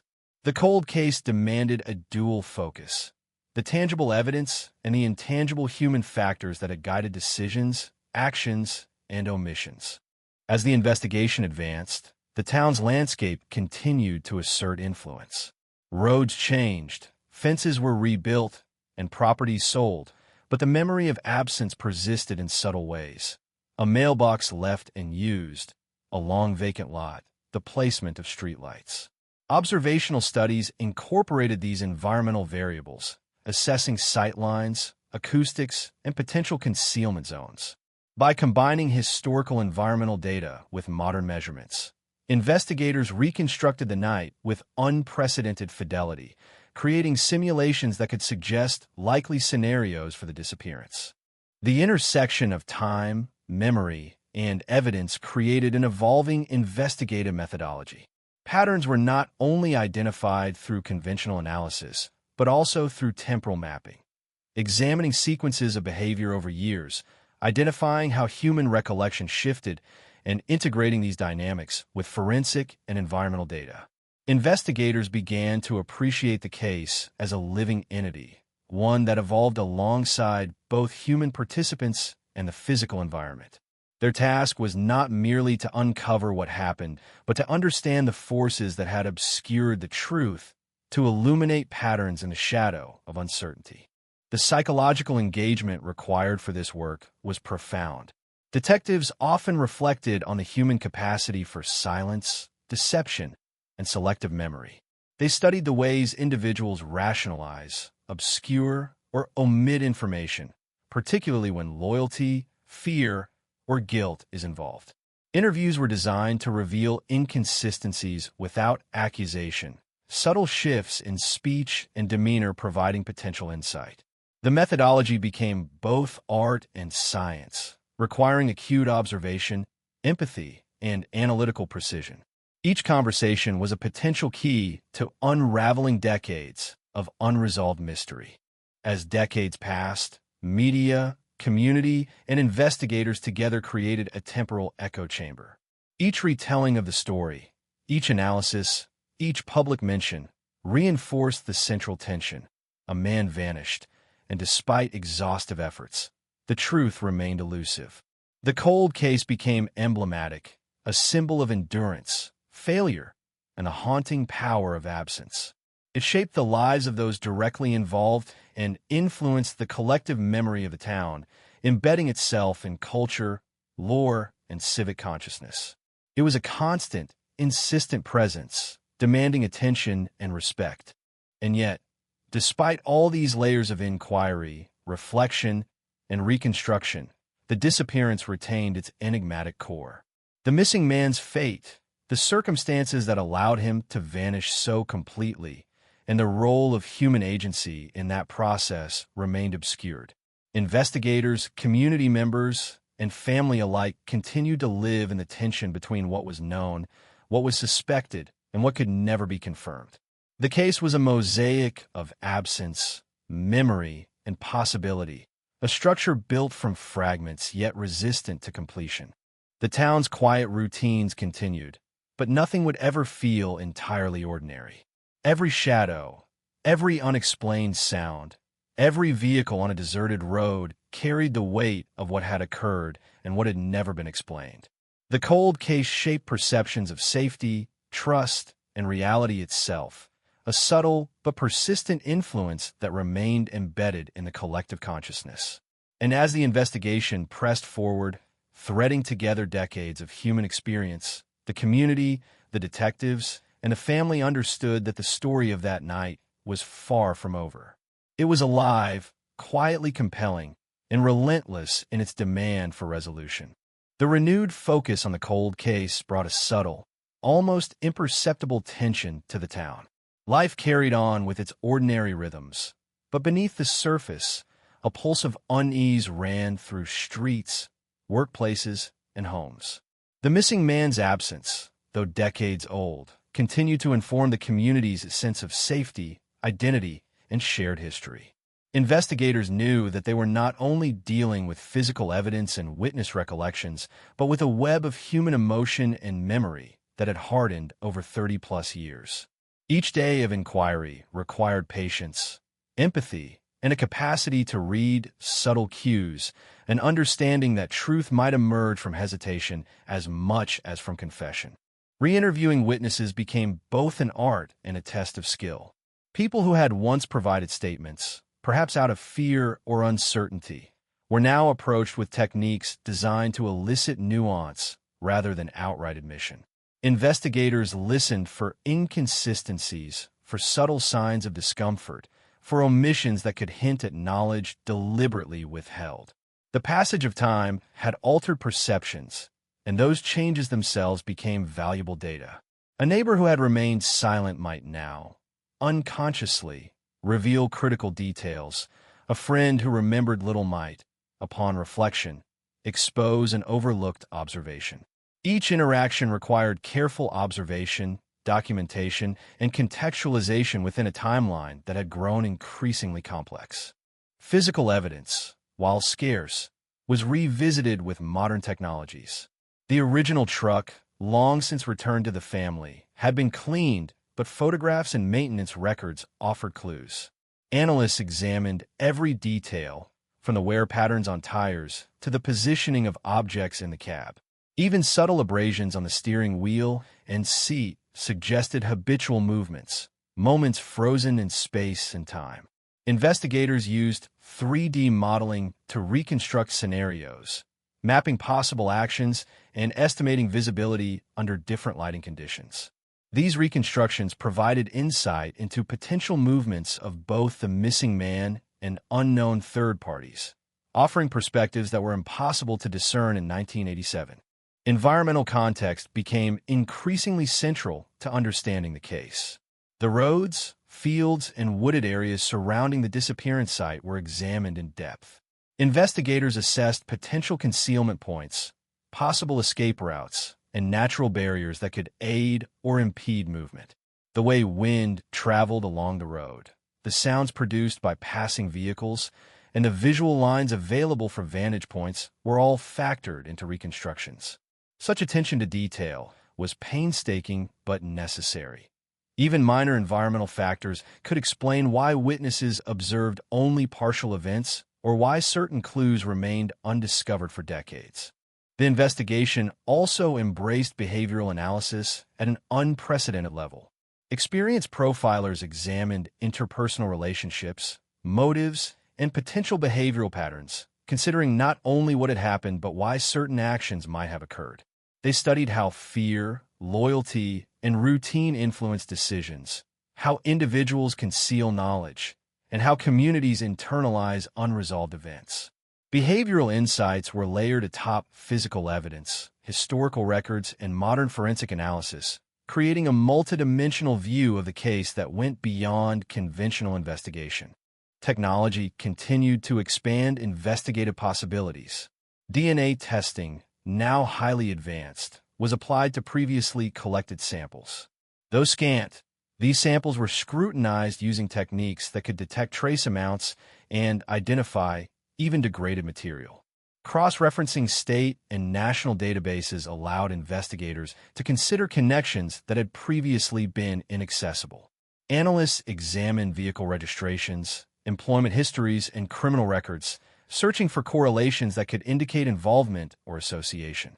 This integration of human intelligence with technological capability became the defining characteristic of the modern approach, transforming decades of stagnant investigation into a dynamic analytical process. Community memory remained a critical, though unpredictable, resource. Long-term residents provided context unavailable through documents alone, recalling social tensions, minor conflicts, and patterns of behavior that might have influenced events. Their narratives were cross-referenced with records and witness statements, creating a layered understanding of the social dynamics at play. Occasionally, discrepancies between accounts prompted further investigation, revealing previously unconsidered possibilities. The interplay between collective memory and investigative rigor underscored the complexity of the case. Truth was not contained solely in evidence, but embedded in human experience and recollection. The psychological toll of revisiting the cold case was profound for investigators. Dreams were haunted by incomplete scenes, shadowy figures, and the persistent image of the missing man. Long nights were spent reconciling past assumptions with new data, weighing conflicting recollections, and considering scenarios previously dismissed. The work demanded endurance, both mental and emotional, and investigators had to balance dedication with personal well-being. They developed methods to manage stress, maintain focus, and approach each interview and reconstruction with clarity, understanding that persistence alone would not yield resolution without careful, methodical effort. Patterns of human behavior continued to inform investigative strategy. Minor inconsistencies in accounts were analyzed, with investigators noting hesitation, repetition, or avoidance. Relationships once deemed peripheral were reevaluated for potential influence on events. Investigators also considered social networks, examining how loyalties, disputes, and interpersonal dynamics could conceal information or facilitate action. This holistic approach emphasized the interdependence of human behavior, environmental context, and available evidence, revealing a case far more complex than the initial disappearance alone might suggest. The town's history intertwined with the investigation in unexpected ways. Changes in population, infrastructure, and economy influenced both the availability of witnesses and the interpretation of past events.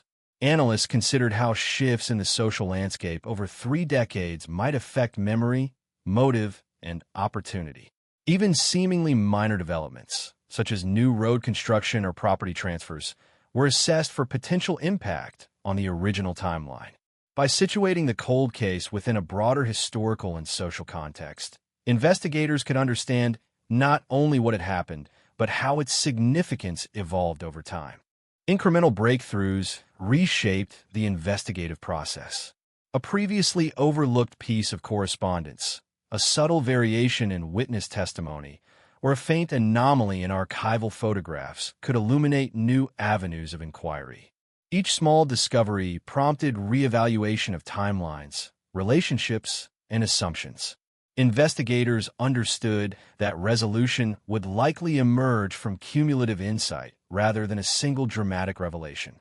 Patience and meticulous attention to detail became guiding principles, ensuring that each step, however minor, advanced understanding and avoided misdirection.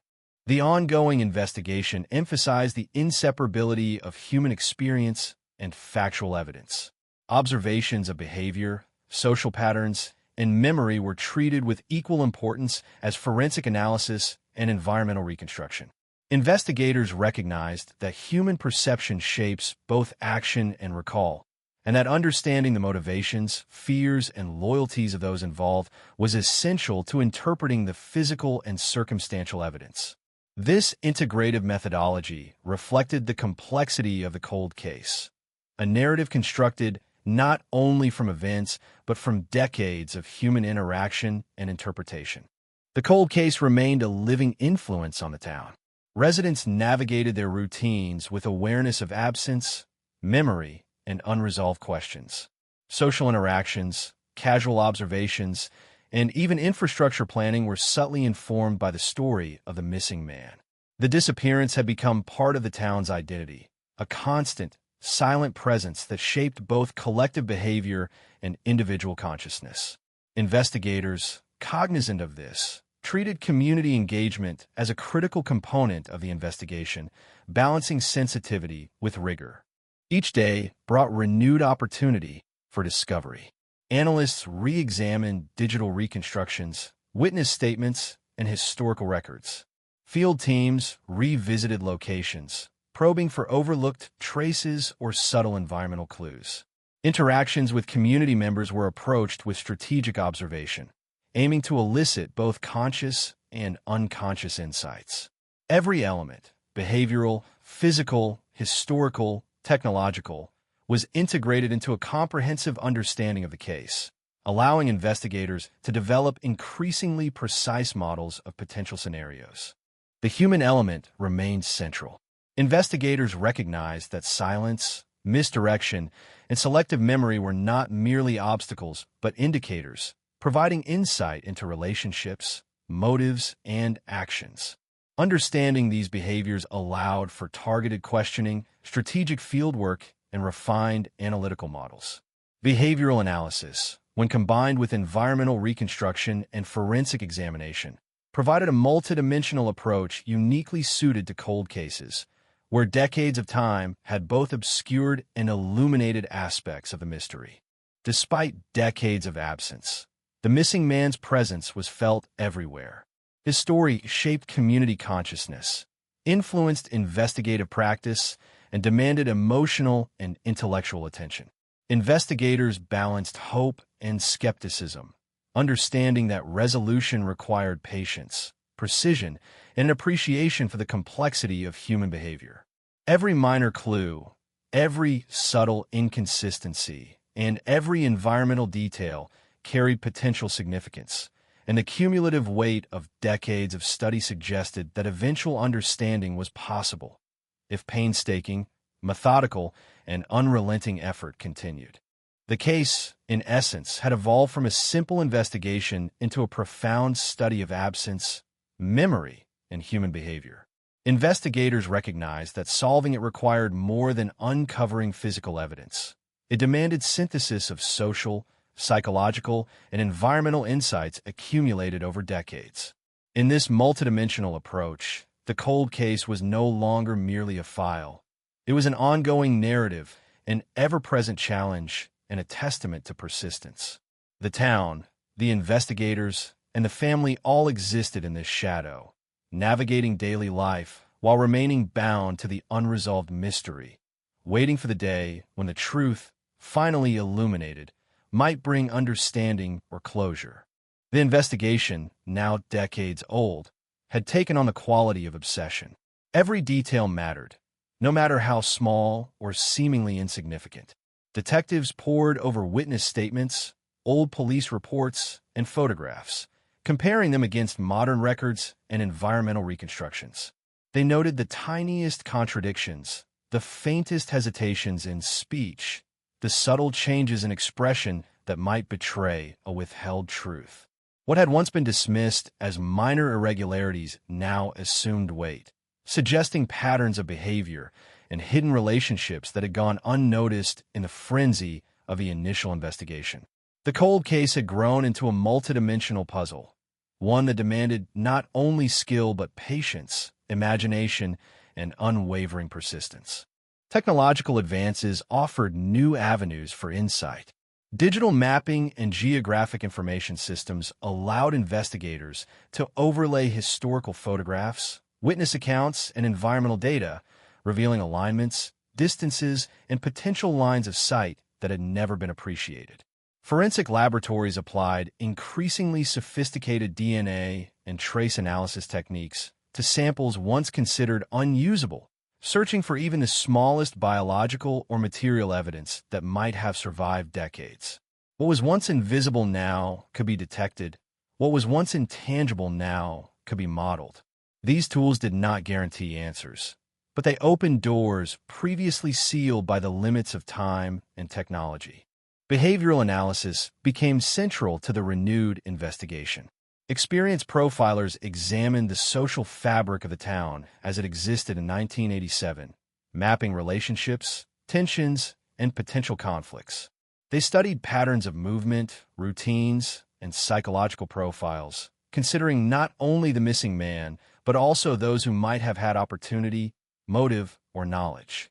Even long-forgotten interactions, casual conversations, and minor disputes were reevaluated under a new lens, recognizing that human behavior is rarely straightforward, that loyalty, fear, and self-interest shape actions and decisions in ways that may be subtle, complex, or contradictory. The community itself, unknowingly, became a living archive. Residents recalled fragments of conversations, fleeting observations, or incidents long buried in memory. These recollections, once scattered and disregarded, were now systematically collected, compared, and analyzed. Oral histories offered context unavailable in official records, providing insight into social dynamics, local tensions, and behavioral patterns. Investigators treated these narratives as data points, cross-referencing them against physical evidence, timelines, and forensic reconstructions.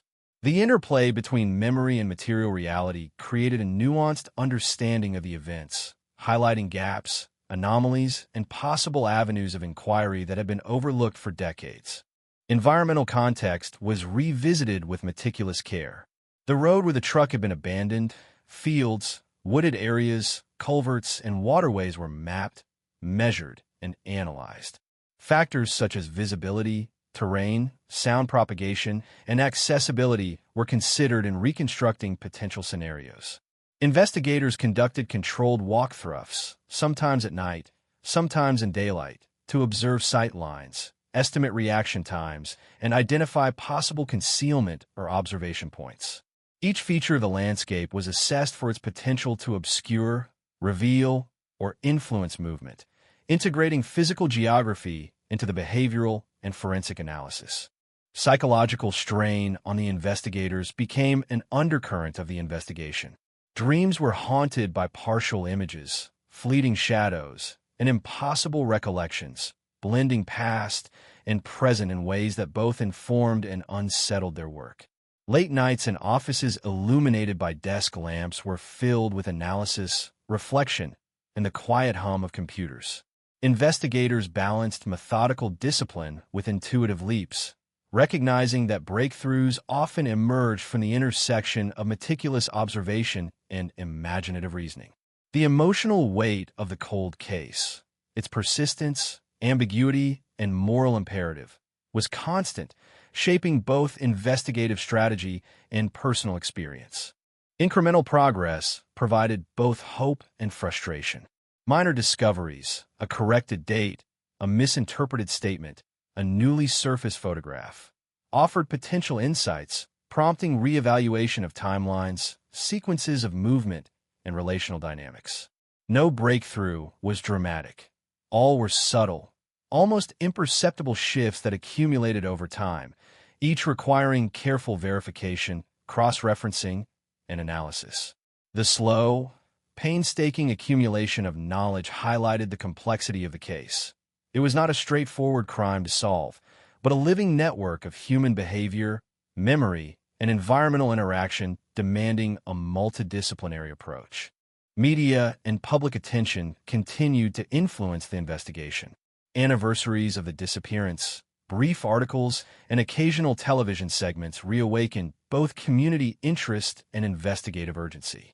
Tips arrived unpredictably, some plausible, others clearly false, but all requiring consideration.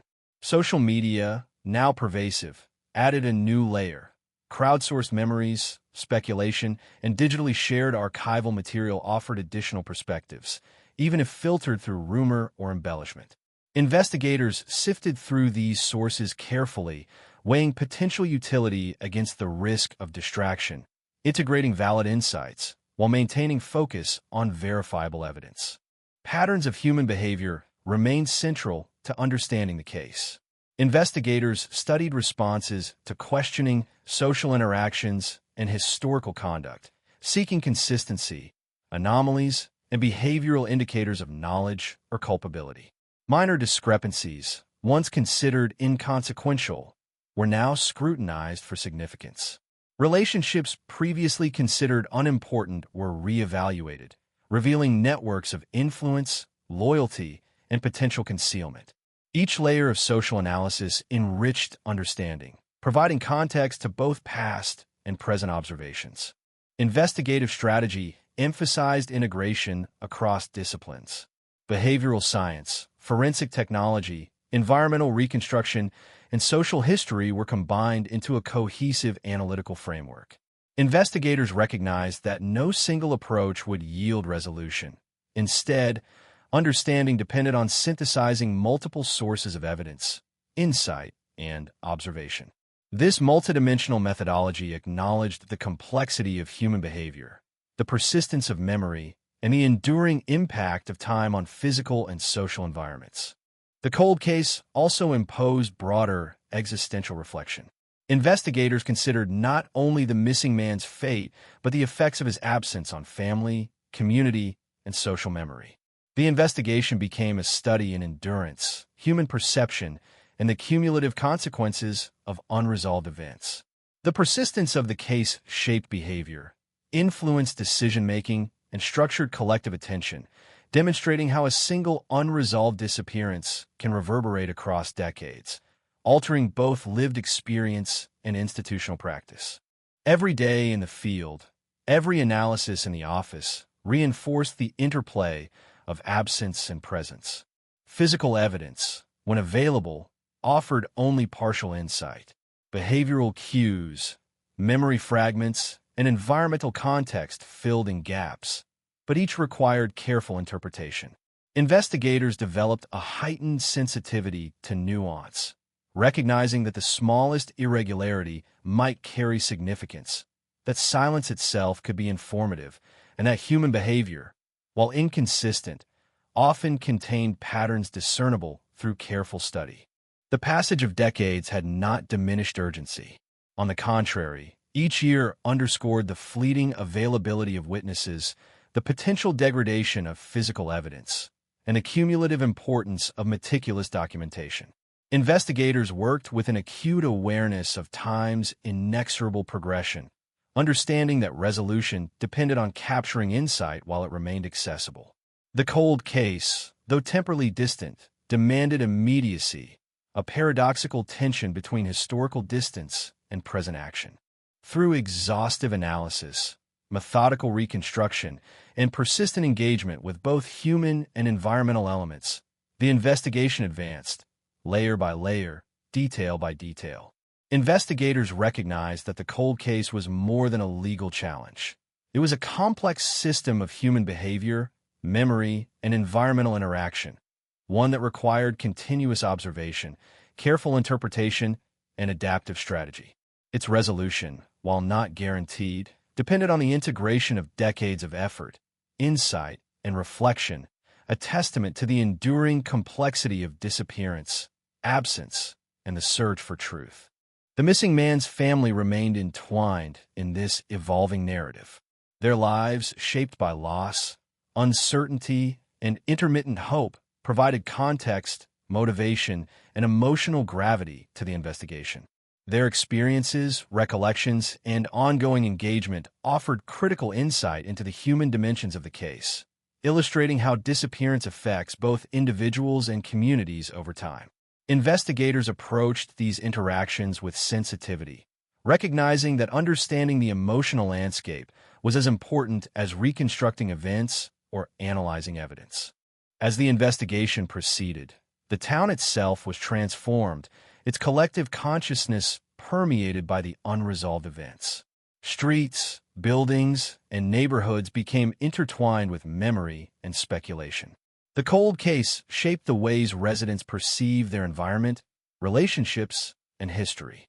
Investigators navigated this socially and psychologically charged landscape with caution, acknowledging that insight often emerged from careful observation of patterns that were both tangible and intangible. The cumulative effect of decades of investigation, observation, and analysis was a refined, multidimensional understanding of the disappearance. Investigators integrated forensic data, behavioral insights, environmental reconstruction, and social context into comprehensive models, capable of suggesting likely scenarios and identifying critical avenues for further inquiry. The cold case, once a static record of absence, had become a dynamic system of knowledge, perception, and possibility, reflecting the complexity of human behavior, memory, and time. Yet, despite meticulous effort, every breakthrough revealed new layers of ambiguity. Minor inconsistencies prompted reevaluation. New perspectives complicated established interpretations. Gaps in memory and evidence persisted. Investigators understood that resolution would not come from a single revelation, but from the cumulative integration of multiple insights, each contributing to a gradually clarifying narrative. The cold case remained an intricate puzzle, a balance between persistence, insight, and the unpredictable nature of human behavior. And so, the investigation continued, a delicate interplay between past and present, evidence and interpretation, human perception and environmental reality. The cold case demanded vigilance, adaptability, and unwavering dedication. Its resolution depended not only on uncovering hidden truths, but on synthesizing the knowledge, memory, and behavior that had accumulated over decades. The town, the family, and the investigators existed within this tension, bound to the mystery, compelled to search, and haunted by the absence that refused to be explained. The investigation entered a phase where every familiar element was scrutinized anew, yet nothing appeared ordinary anymore. Streets, homes, and workplaces all seemed infused with the residue of 1987, as if the disappearance had imprinted itself upon the physical and social fabric of the town. Investigators returned repeatedly to locations once considered mundane. The diner where the missing man often ate, the service station along the highway, the small motel just outside town. Each site was examined not just for physical evidence, but for patterns of human behavior. Who frequented these places, when, and under what circumstances? The goal was to reconstruct daily routines in a level of detail that could reveal subtle anomalies, small opportunities for deviation from habit that might explain a sudden vanishing. Witnesses, long interviewed, were approached with new methods, leveraging psychological insights that had matured since the 1980s. Interviewers noted hesitation, eye movement, shifts in posture, and changes in tone. Micro-behaviors that could hint at concealed knowledge or suppressed guilt. Patterns emerged. Some individuals avoided direct answers, redirecting attention subtly. Others supplied overly detailed accounts that strained plausibility. Analysts cataloged these responses meticulously, comparing them across time, context, and interpersonal dynamics. Human behavior became evidence itself, a map of intentions, fears, and omissions as telling as fingerprints or photographs. Forensic reanalysis was painstaking. Old photographs, now digitized, were enhanced to reveal shadows, reflections, or shapes previously unseen. Tire marks, soil samples, and fragments of debris collected from the original scene were re-examined using the most advanced chemical and imaging techniques available. Every surface, every grain, every angle was reconsidered. Investigators sought links between the missing man, potential witnesses, and anyone who might have been in proximity during that critical window. Small irregularities, a faint scuff on a doorframe, an object slightly out of place in a photograph, were traced, documented, and theorized upon, forming a web of potential connections that stretched across the town and into its history. Behavioral patterns among suspects and peripheral figures were analyzed in combination with environmental reconstruction. The terrain, once considered background, now informed theories of movement, concealment, and opportunity. Hills, dense brush, drainage ditches, and fences were examined for how they might have shaped line of sight, auditory perception, and mobility. The interplay of geography and human action revealed previously overlooked possibilities. How a brief distraction or a subtle deviation from routine could allow someone to vanish without immediate detection. These insights, though incremental, reframed the understanding of the disappearance and guided future fieldwork. Social dynamics of 1987, long buried, were reconstructed through interviews, newspaper archives, and community engagement.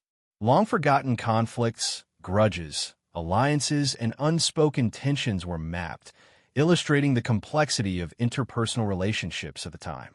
Even minor events, a quarrel over property boundaries, a dispute at a bar, or a whispered rumor, were reconsidered for their potential relevance. Investigators understood that human behavior is shaped by context, and that decisions made in small, seemingly insignificant moments could produce lasting consequences. Every relationship was a thread in the tapestry of the cold case, potentially linking absence to motive. Technological progress introduced new dimensions to analysis. Forensic laboratories applied genetic genealogy, isotope analysis, and advanced material testing to the limited physical evidence preserved from 1987. Databases cross-referenced regional crime reports, vehicle registrations, and employment records, identifying correlations invisible to investigators decades ago. These tools allowed previously imperceptible connections to be visualized, offering leads that would have been impossible to detect during the initial investigation. Every analytical advancement was paired with human interpretation, a recognition that data without context can mislead as easily as it can illuminate. Psychological stress on investigators intensified as breakthroughs remained incremental. Nights were long, filled with mental reconstructions of sequences, conversations, and behaviors. Dreams, often fragmented and surreal, merged details of the past with speculation about possible outcomes. Analysts reflected on the moral and emotional weight of the case, aware that decades of absence had inflicted profound trauma on the family, community, and even themselves. Yet this very weight fueled persistence, reinforcing the necessity of methodical, disciplined effort despite uncertainty and repeated dead ends. Community memory provided insights, subtle but critical. Residents offered recollections of moments and interactions overlooked in the initial investigation. A passing glance at an unusual time, a vehicle parked in an odd place, a fragment of conversation that had seemed trivial. These anecdotal contributions, while imperfect, created a layered understanding of the social and physical context. Cross-referencing these narratives with environmental reconstructions and forensic data allowed investigators to discern patterns and anomalies, highlighting areas for focused inquiry. Incremental discoveries prompted reevaluation of prior assumptions. A previously ignored notation in a witness statement suggested an overlooked timeline discrepancy. A minor artifact in a photograph suggested a different sequence of movement. Analysts re-examined relationships, questioning why certain individuals were discounted or why some explanations had been accepted without scrutiny. Each revelation was small but cumulative, building toward a more comprehensive understanding. The cold case, long static, became dynamic, evolving under the pressure of combined observation, analysis, and persistence. The integration of behavioral, environmental, and forensic data highlighted the interplay between human action and circumstance. Investigators began to conceptualize the disappearance not as a linear event, but as a network of interactions, choices, and constraints. Small deviations from routine, momentary decisions, or subtle environmental factors could explain previously inexplicable gaps in observation. By framing the case in this multidimensional way, detectives could model potential scenarios, predict likely actions, and identify inconsistencies in prior accounts, bringing clarity to previously opaque sequences. Community dynamics continued to inform the investigation. Social hierarchies, reputations, and collective memory influenced both the willingness of individuals to share information and the accuracy of their recollections. Investigators learned to navigate these complexities, cultivating trust where possible while remaining cautious of misinformation or protective silence. Observing patterns of avoidance, engagement, or overcompensation provided additional behavioral data, enriching the overall picture and guiding strategic questioning. The town itself, shaped by absence, became both witness and participant. Streets, properties, and local landmarks carried residual significance. A vacant lot hinted at prior activity. A once-frequented path revealed patterns of movement. Structures built or modified over decades suggested continuity or change in human behavior. Environmental and social mapping combined to form a multidimensional canvas, allowing investigators to visualize sequences of action in space and time, reconstructing the disappearance with unprecedented granularity. Analytical methods evolved in response to new findings. Hypotheses were constructed, tested, and refined iteratively, integrating behavioral insights, environmental data, and forensic results. Analysts considered alternative explanations, examined unlikely scenarios, and scrutinized previous assumptions. This iterative approach emphasized flexibility, allowing the investigation to adapt to new evidence while remaining grounded in verified observation and rational inference. Persistence and adaptability became essential, reinforcing the importance of patience and attention to subtle detail. The psychological dimension remained central. Investigators recognized that human memory, while imperfect, often retains structural truths. The sequence of events, the relationships involved, the emotional valence of experiences. By examining inconsistencies, embellishments, and omissions, they could infer underlying realities, even when physical evidence was limited. Behavioral cues, when triangulated with other data, became a powerful tool for understanding what had transpired decades earlier. The cold case, thus, was not merely a quest for physical proof, but a disciplined exercise in interpreting human behavior over time. Through this multidimensional approach, incremental progress accumulated. Small discoveries, once isolated, began to form coherent patterns. Discrepancies in timing, environmental context, and human recollection suggested potential sequences of events, pointing toward areas for further investigation. Investigators recognized that resolution would emerge gradually through cumulative insight rather than dramatic revelation, requiring vigilance, meticulous analysis, and an unwavering commitment to follow the threads of evidence wherever they led. Every element, the physical environment, social context, behavioral analysis, forensic evidence, and community memory, interacted to shape understanding. Investigators approached the case as a system, where absence itself was informative, where silence indicated potential knowledge, and where patterns of human behavior could reveal actions and intentions. By integrating these dimensions, the investigation advanced toward clarity, acknowledging complexity while seeking convergence of evidence, testimony, and analysis. The family of the missing man remained integral to this ongoing effort. Their recollections, behaviors, and responses offered critical context, grounding the investigation in human experience. Their emotional journey, spanning decades, shaped both the urgency and sensitivity of investigative methods, emphasizing the human consequences of absence and unresolved events.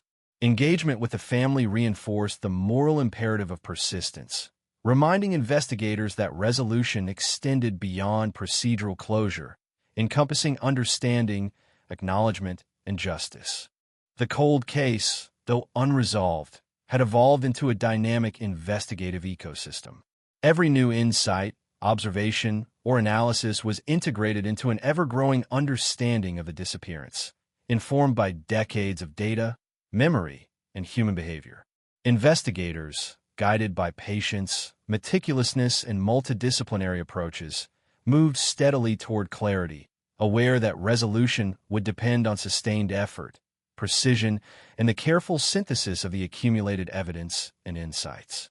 The story of the missing man remained alive in the town, in the investigators, and in the very fabric of the investigation itself, compelling attention, demanding rigor, and haunting every step forward. The investigation had reached a point where every aspect of the town, every routine, every personal history, every forgotten detail seemed to hold potential significance. Streets and intersections once traversed casually now became critical nodes in a network of possible movement. The diner where the missing man once ate was examined for patterns of arrival and departure, timing of patrons, and employee recollections. Even the most ordinary locations, the post office, a hardware store, the small grocery, were revisited, scrutinized for behavior patterns, unusual interactions, and subtle indications of the movements of both the missing man and those around him. Investigators understood that disappearance rarely occurs in isolation. It is embedded within social routines, temporal sequences, and environmental circumstances, all of which might reveal clues when observed with meticulous attention. Witnesses were approached with refined techniques. Interviewers noted speech patterns, pauses, and physical gestures, using decades of behavioral science to interpret inconsistencies and latent information. A shift in posture, the avoidance of eye contact, or a sudden specificity in description could indicate previously concealed knowledge. Recollections were tested against environmental reconstructions, timelines, and other testimonies. Investigators recognized that human memory, though imperfect, carries a structure that can reveal truth when properly analyzed. Silence, too, became informative. Hesitation or omission was considered alongside what was explicitly stated, often revealing as much as any direct statement. Forensic reanalysis continued to uncover subtleties overlooked in the original investigation. Photographs, now digitally enhanced, revealed faint details, a shadow that might indicate presence, a reflection in glass that had previously gone unnoticed, a texture in the ground suggesting prior movement. Soil and debris samples were examined with techniques unavailable in the 1980s, capable of detecting residues too subtle for earlier detection. Analysts cross-referenced these physical cues with environmental models and behavioral reconstructions, creating multi-layered simulations of potential sequences of action. Each element, though minute, contributed to a gradually emerging understanding of events that had remained opaque for decades. Environmental factors were reconsidered in depth. Lines of sight, sound propagation, terrain elevation, vegetation density, and weather conditions were analyzed to understand how they could facilitate or impede observation and movement. Investigators conducted controlled field experiments, walking routes under varying light conditions, testing visibility, timing, and perception. These exercises revealed that areas previously thought irrelevant were, in fact, crucial to understanding the disappearance, demonstrating how subtle environmental factors can drastically alter the interpretation of events and human behavior in space. Behavioral analysis intensified. Investigators mapped relationships, loyalties, and tensions, identifying individuals whose past behavior suggested potential influence on events. Conflicts, alliances, and minor grievances were re-examined, highlighting interactions that might have constrained behavior or shaped opportunity. Analysts studied routine deviations, habitual patterns, and inconsistencies in recollection, creating profiles of likely actions and motivations. These psychological insights were layered atop forensic and environmental data, producing a nuanced portrait of the interplay between human intention and circumstance. Community memory offered unexpected clarity. Oral histories, personal journals, and anecdotal recollections filled gaps left by official documentation. Residents recalled seemingly minor incidents: a car parked at a strange time, an argument overheard, a figure lingering near the highway, that, when cross-referenced, revealed patterns suggesting presence, movement, or intent. Each memory was contextualized within timelines, environmental conditions, and behavioral expectations, contributing to an increasingly detailed reconstruction of events. The town itself had become both witness and archive, its collective memory a resource to be interpreted with care and rigor. Technology played an expanding role.